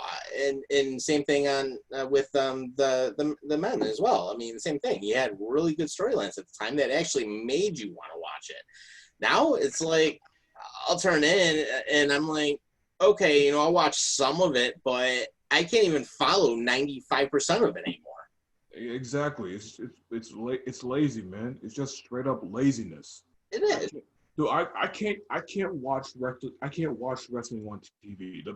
I mean, honestly, even then, I'm still considering I might stop watching a few wrestling clips on YouTube, man, because it's just so bad, man. Yeah. But speaking of women's division, Mhm. freaking AEW women's division to me right now looks better than WWE's women's division because at Absolutely. least the women in AEW, they look sexy. Okay, I'm gonna leave it at that because I mean, come on. And they even signed like a couple new women. I forgot their names though, but they look gorgeous. So I'm gonna give it. So I give AEW credit for that. Yeah, and even like the whole thing, even with Asuka, I mean, they totally destroyed her in the WWE. I mean, Yeah. They could have done so much more with her. I mean, in all reality. But here's the thing, AEW, actually, I'm liking this because they did actually sign Awesome Kong. Yeah, they did. Yeah, and I am liking that. She is definitely back because, I mean, it's one of those, just to kind of give you an idea, 5'11", 272. I mean, she's like Taz size. Like, seriously, that's like Taz when he was wrestling in his prime. He was like 5'10" or something like that, and he went like 270. So, I mean, and he had some pretty interesting matches back in the day with ECW, especially with that Transmission chokehold. So, oh yeah, I still remember. Actually, I ended up watching that pay-per-view where he debuted against Kurt Angle, and they're like, that's not a choke. It's like that's an illegal choke. And Lawler was like, him and Ross at the good old JR at the time. I mean, they were just like laughing it up. I mean, yep. Oh God, I missed that team together. They were great. Oh man, good. Especially especially before they ended up neutering Jerry the King Lawler, when he would always be talking about like puppies and everything else, and he was just like the perfect heel commentator back in the day. Oh man. I mean, that was just absolutely great. We're just sitting, me and Ryan are just there like, yeah, let them have their fun, you know, because we're not big wrestling guys, but we give you guys a chance to duke it out. Yeah, it's all good. I mean, it's funny because I mean, there's actually some good podcasts about it on YouTube, and actually, one of the ones I like to follow a lot of the time, there's actually two people I like to follow quite a bit, and that's Joe Cronin and Jake DeMarco, and the two of them team up and do a lot of wrestling reviews, especially on Monday nights usually, and I mean, listen to them for a long time. I mean, I've actually dropped some donations on their shows before, and then I've, gotten to know them a little bit. I mean, they're great people. They follow it. They know what they're talking about, and they do some cool stuff. So, anyone who's ever looking for a pure wrestling podcast, especially Monday nights, check them out. Yeah, I listen to I also listen to Heel Steven on YouTube, and he's even got his own he even has an audio podcast called what's it called the Team Heel podcast. But I like listening to him too, so you can check him out too. Yeah, for sure. So I was gonna say it's like with where we're at right now too. Actually, got a little thing. Got drinking a little bit of Pure Leaf tonight. Right. Rocking the tea.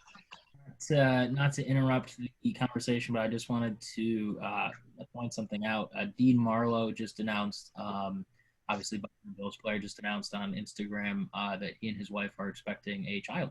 Yay! Wait, who's getting a kid? Or girlfriend. I'm not sure if they're married or not, but he is expecting.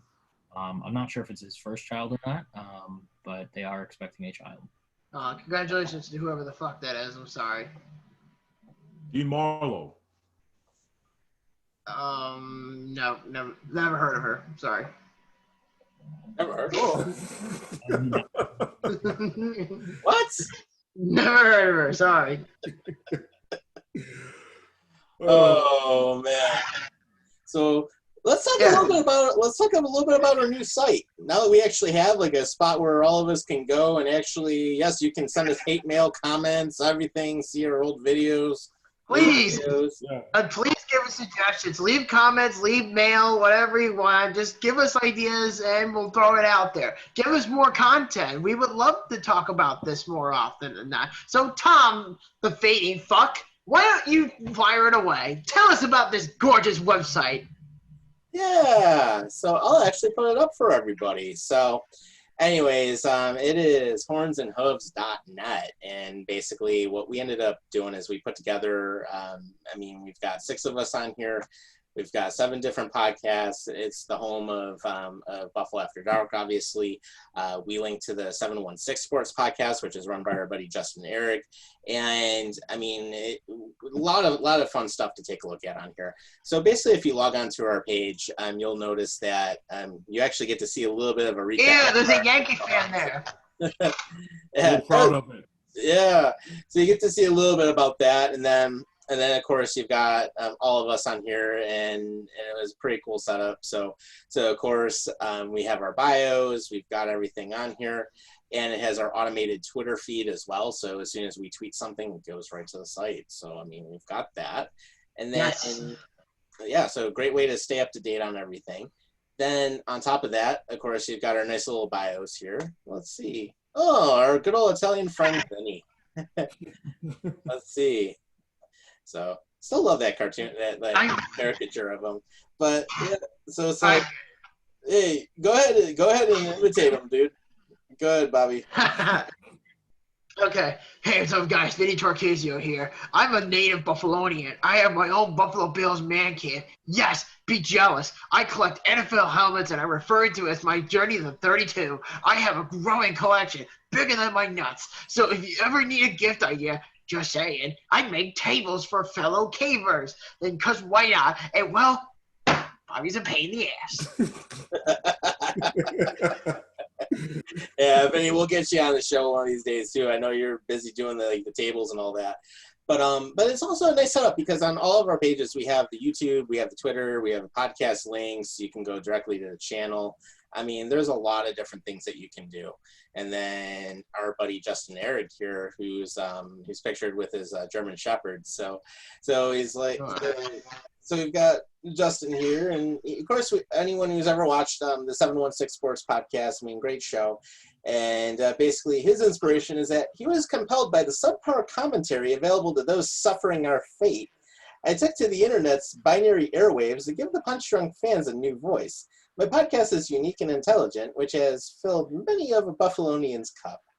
But he also is actually one of the original 40 to play the 11-day power play, which was the longest hockey game ever in the Guinness Book of World Records. So he's got a little bit of that here, and just great stuff. Same thing, links right to his page, site, and so forth. So definitely check that out. And then it's like, oh, we got Buffalo Bob. Oh yeah. Yeah. Go ahead and talk about yourself a little bit. Oh God, you're really putting me on the spot, aren't you? Yeah, Fine. I'm going to. All right. Fine. I'm Bobby, aka Buffalo Bob. I wanted to make a platform that was not only eye-opening for the casual fan, because everyone else is here of casual fan, but get to their attention and start a discussion about what's being talked about. And I always wanted to get into radio and podcast business since I was a little boy. Growing up, I was inspired by legends such as the late Don Imus, Joe Rogan, and some of the local guys like WFAN and WABAB. And WBAB is a local radio station on Long Island.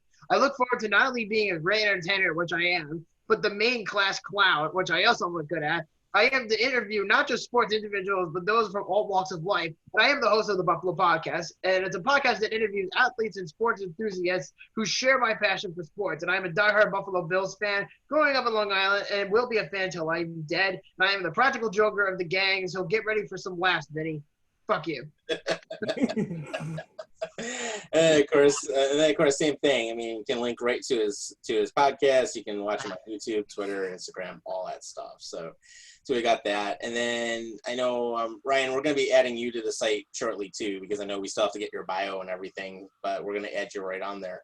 Oh, come on. Where's Sean? He's been quiet all fucking evening. Get that guy going. Yeah, let's bring him up. Yeah, why not?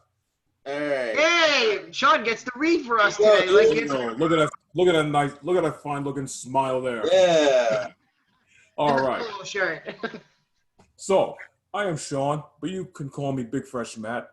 I'm a wrestling lover. Well, for now. I love all things WWE, MMA, and anything in between. I'm also an avid gamer.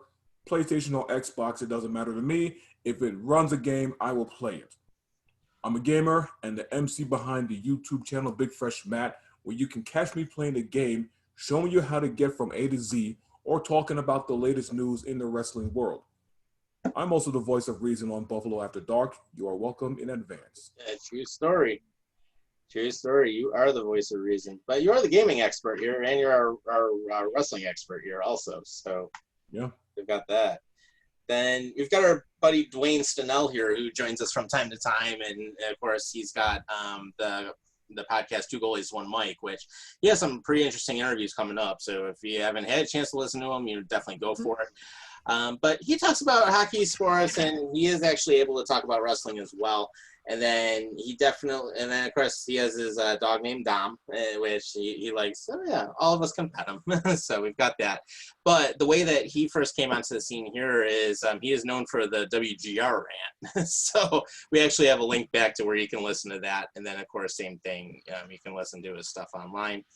And then of course I've got my stuff here, which of course I'm known as the native Buffalonian who celebrates everything about dude. and then of course one of the people that I'm one of the co-creators here, but basically just wanted to do a lot of in-depth coverage on the teams and wanted to get into the business since I was a kid growing up. Some of the people I listened to, especially when I really got interested, going back would be Chuck Dickerson. He was one of the Buffalo Bills coaches, very big with defense back in the day with the Super Bowls. Art Wander was a big one. And then more recent people like Pat McAfee, Jim Rome, and then even listening to the Joe Cronin show, Jake DeMarco, same thing, and they're good influences. And then I definitely want to share opinions and start some conversations. So basically with that, I mean, I'm a diehard Sabres fan. I've always been into hockey. A little fun fact, my dad actually was one of the Buffalo Junior Sabres back in the day. So he actually played with them. And then he actually had the ability to go to the AHL if he wanted to. But basically when I'm not doing like the show, there's a couple things I do. I mean, I either put people to work because I do work as a full-time recruiter. I've worked on tech projects, which probably you've seen some of my stuff up close. And you're a bitch at your job.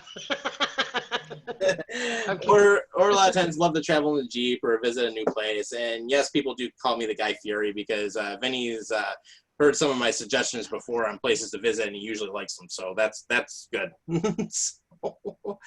So that's what we got on there. But, other than that, I mean, yes, if you want to send us anything, we do actually have a real email.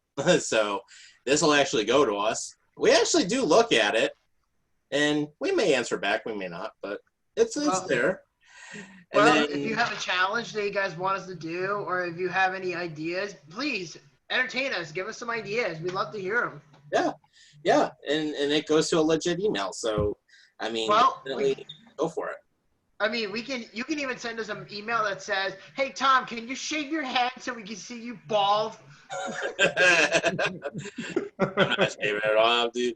And then the other thing is we do have Buffalo After Dark. We have the page right on here, and it does pull up the most recent episodes that we've had. And then, of course, it talks a little bit about the show. So, and then, of course, here we go.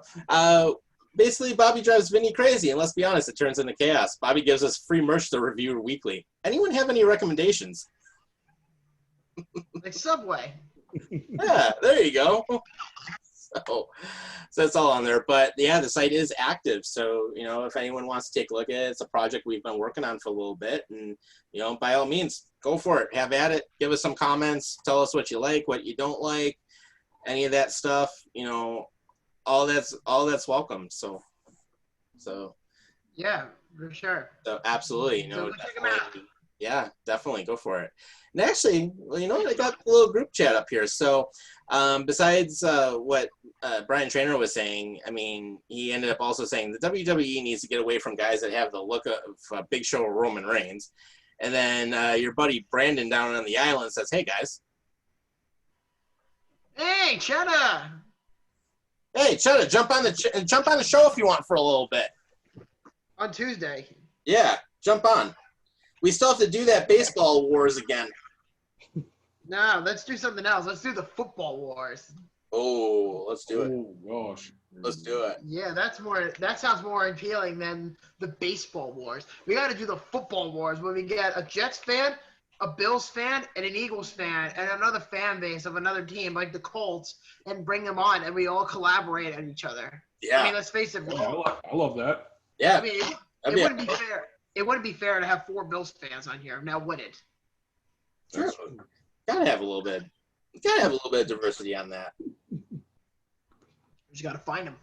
Yeah. How about Urinary Tree? Ooh, let's get Urinary Tree on here. That would be interesting. Ooh, that would be big. We can ask him. Yeah, very true. Yeah. Definitely. You just picture if we ever were able to get EDP on here. If that were to ever happen with him and the Eagles, I want you to drink some Chapoka. we could never monetize this video if he ever came on here. And we'd have to put the warning up on here. I'm Jack. Oh my God, we'd have to have like a warning like every 5 minutes, and we'd probably have to censor some stuff out. Right. Good luck with that. Like literally, I'd have to go through and watch like all 2 hours or something, and like go like second by second to see what has to be bleeped or whatever. Yeah. And by the way, I wanted to throw this in here before we all get out of here soon, or depending when we stop recording, is I want to talk a little bit about Batman, the trailer, the Robert Pattinson. Oh, Whoa, dude, go that for it. teaser. Oh my gosh. Yeah, somebody actually figured out the riddle in the trailer from the Riddler, like in the Notebook, and the hieroglyphics specifically. You know, remember if you go back in the trailer, you'll see what I'm talking about. There's a little note. It has a bunch of hieroglyphics in it. It's in the very beginning of the trailer. Somebody actually figured out what the coding stand for, and the question was, what does a liar do when he's dead? The riddle replies, he lies still. Wow. Yeah. Yeah, and I even have it right here. You can see it. It says, what does a liar do when he's dead? And it says, he lies still. And it's in hieroglyphics, so you can clearly see that I was putting it up on there. Wow. That's unreal. Yeah, that's what I really want to talk about really quick. So what do you think, though, about the whole thing? Because it's been all about Batman last week.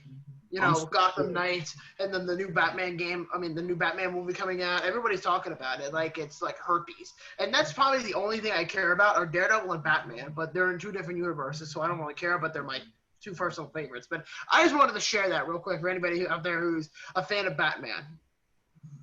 I am stoked for the movie. I can't wait. I am right there with you, pal. Now I'm gonna call it right now. It's gonna be rated R. Yes, I agree I'm with you. calling it right now. You know what it reminds me of though? Remember that movie Seven with Morgan Freeman and Brad Pitt? Yeah.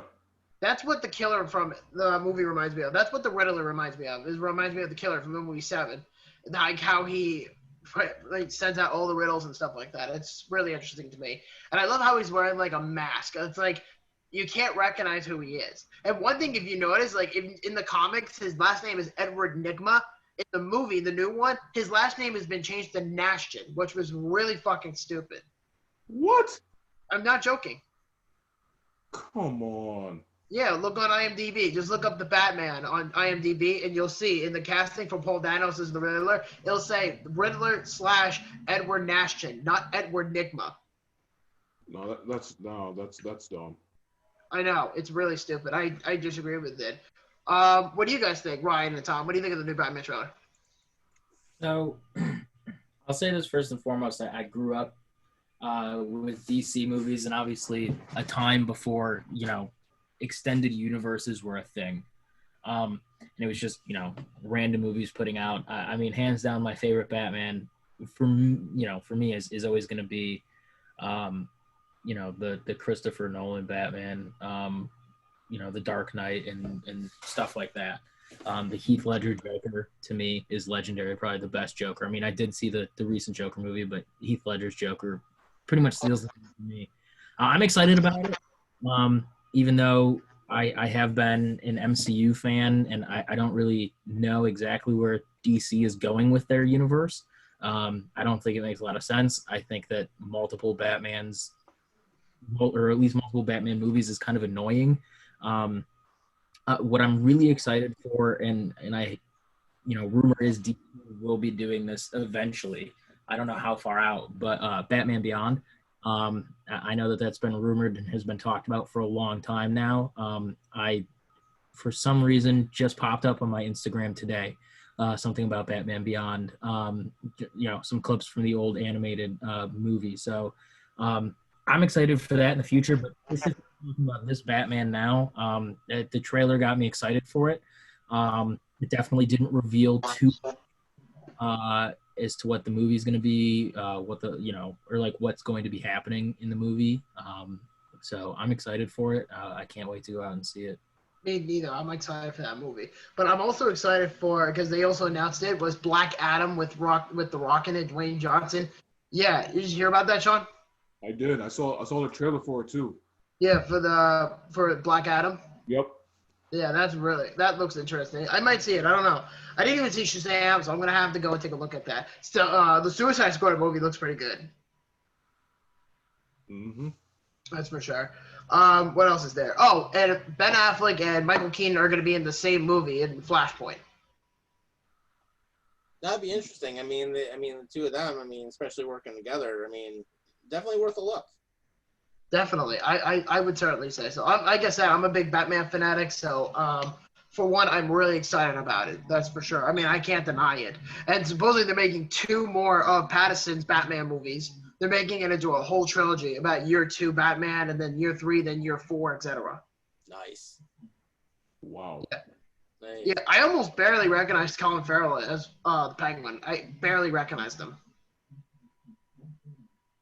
I didn't even recognize him either. I thought it looked like someone else that I saw before, and that one guy I saw like when he was in the series Gotham, he looked like that guy. I think it was like the former mayor or something like that. I don't know. But right. I know what you're talking about, but I've never seen Gotham, to tell you the truth. And now that we're talking about it, I have to consider it at this point.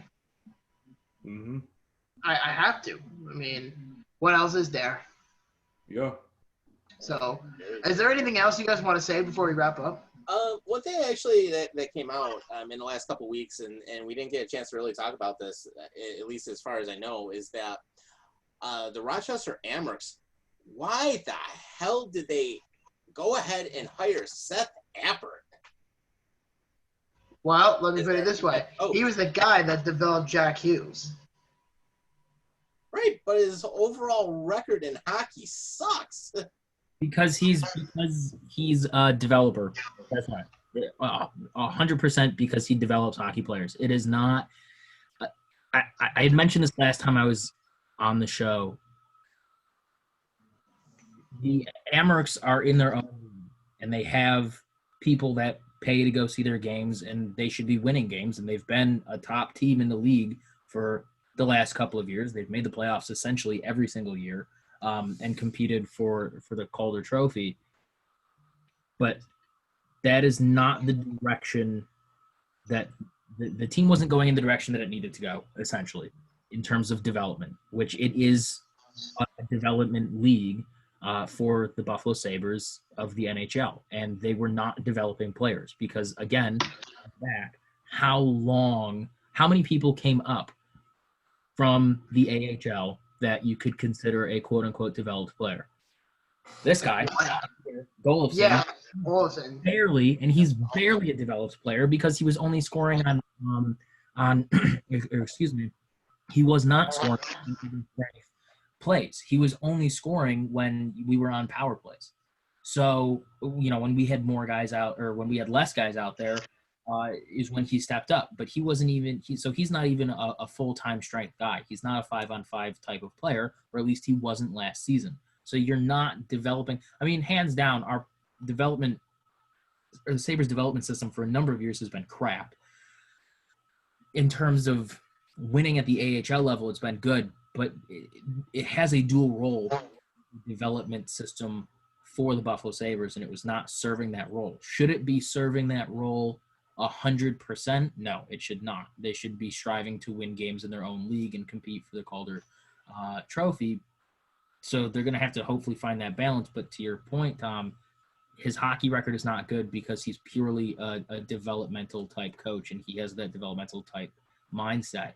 So if we could take the head coach that we recently just fired and this guy and somehow put them together, I think that would be a fantastic move, because then you're getting good hockey as well as good development. But again, for some reason, when it comes to hockey operations, the Pegulas are not using logic or making good decisions at all. No. And one other topic I want to talk about real quick, too, before we get into it is, number one, Sean, by the way, the Mets are making the Yankees their bitch because they're up 3-1 right now in the bottom of the fifth inning. 3-1, that's it? Yep. Don't worry. You'll be sucking my titties in the end of the night.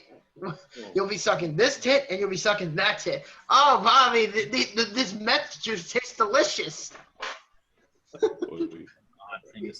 I know. I'm weird. And number two, one thing I forgot to mention, and Tom didn't bring this up either, and I was just like, oh, crap, I forgot about it, is supposedly Dave Portnoy, the CEO of Barstool Sports, El Presidente, is interested in buying the naming rights for the Bills Stadium. What do you think? Well, what do you know? You didn't hear about this? Yeah. I'm surprised. I heard about it. I've been following it. If you guys don't follow Barstool Sports, pretty much everybody from Barstool, specifically Dave Portnoy, but I think the majority of people that work at Barstool are permanently banned from attending anything remotely related to the NFL. They literally snuck into the Super Bowl, what was it, last year or the year before, and got kicked out midway through because they literally had on disguises and somehow snuck into the Super Bowl and then were kicked out. And then during the draft, if you remember, Goodell did the raffle auction thing. Like, if you donate so much money, whoever the top donation is gets to come watch an NFL game with me in my basement. And Dave Portnoy ended up being the guy who won that auction. And so I haven't heard anything yet, but chances are Goodell's going to try and redo it again or something, because he absolutely hates Dave Portnoy and Barstool.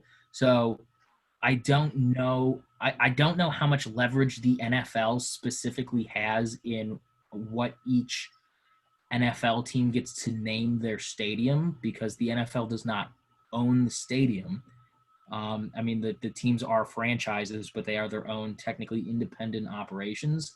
I know that New York State and as well as Erie County, in addition to obviously the Buffalo Bills, and in this case Pegula Sports, gets the opportunity to choose obviously who gets to submit bids for the stadium name and stuff like that. So I think it's going to majority be in New York City as well as the Buffalo Bills' hands. I don't know how much the NFL is going to be able to intervene, but yeah, Dave Portnoy did say that he was interested in buying the naming rights to Bill Stadium.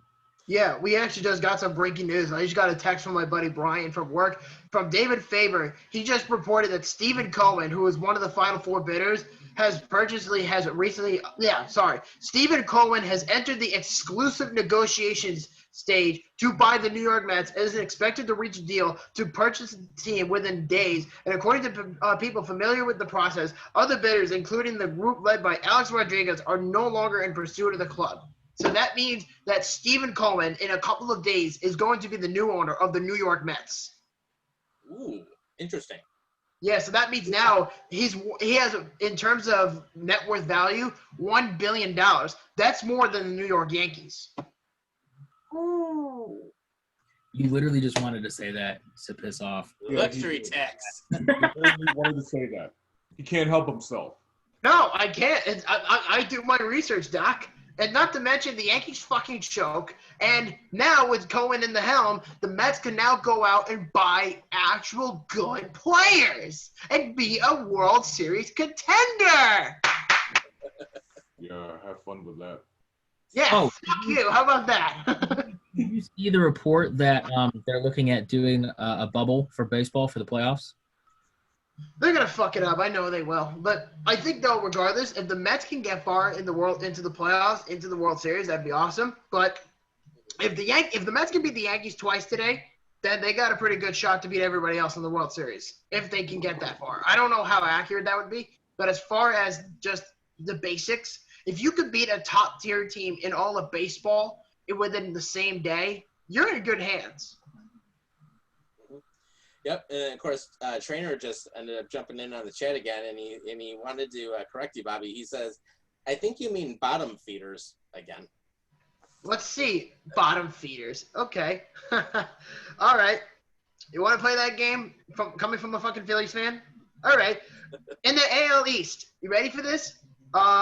In the top seeding at 18-12 and at 600% reading are the Atlanta Braves. At 14-13 is the Miami Marlins. At 14-16 is the New York Mets. And then at 12-14 with Bryce fucking Harper, the Philadelphia Phillies, and then the Washington Nationals at 11-17. So you want to talk about bottom feeders, Doc? Look where you're standing. Look where you're standing, pal. Oh, and did I mention that this is also a 16-team format, and the Mets have a qualifying shot to get in over the Phillies? Man. We'll never hear the end of it. Basically, the way Trainer responds is he does like the laughing out loud face.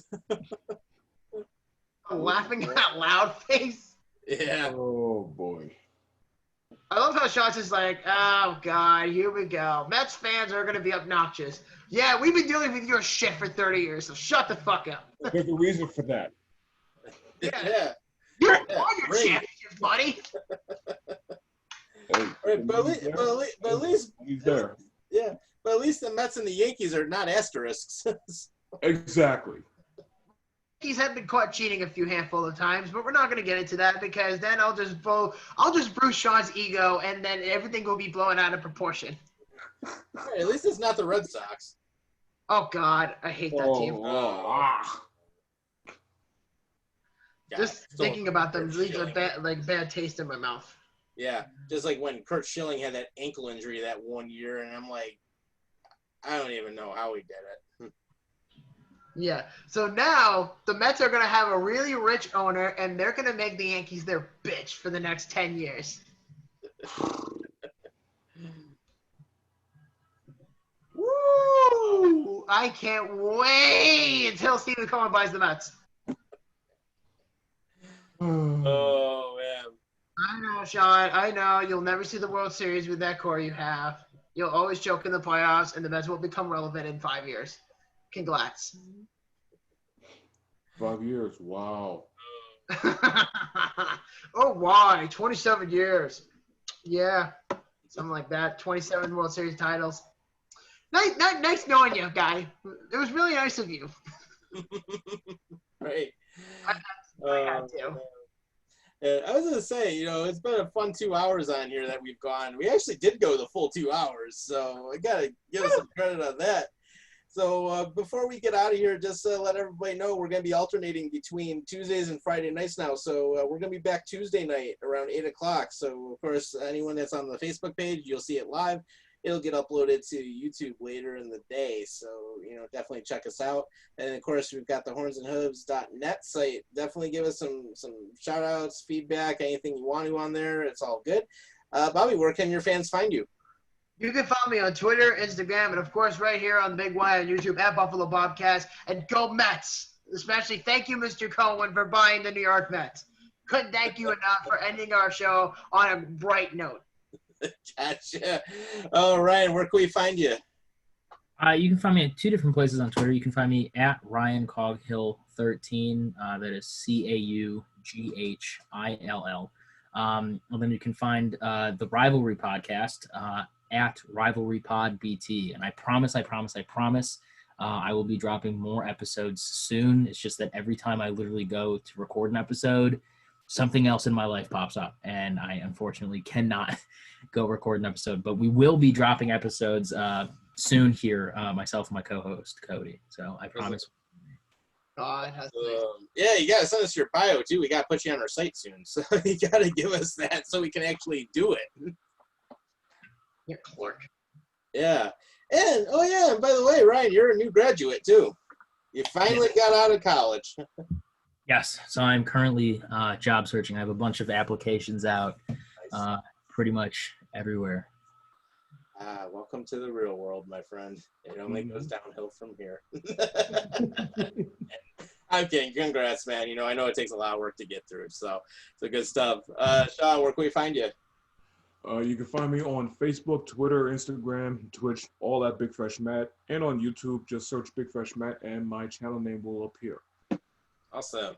And of course, for me, Time with Jack Show is going to be coming back on YouTube, so definitely feel free to search us there. We've got the Horns and Hooves page on YouTube as well, so of course you can find the show on there. We have the Twitter at Horns and Hooves ENT, and then also thanks to WGRZ for some nice shout outs on everything, especially their new sports anchor, who's awesome on the weekends. And definitely check out the site, hornsandhooves.net. Check it out. Check it out. All right. Until Tuesday night, everybody, take care of yourselves and each other. It's fun being with you. Have a great weekend. May the force be with you.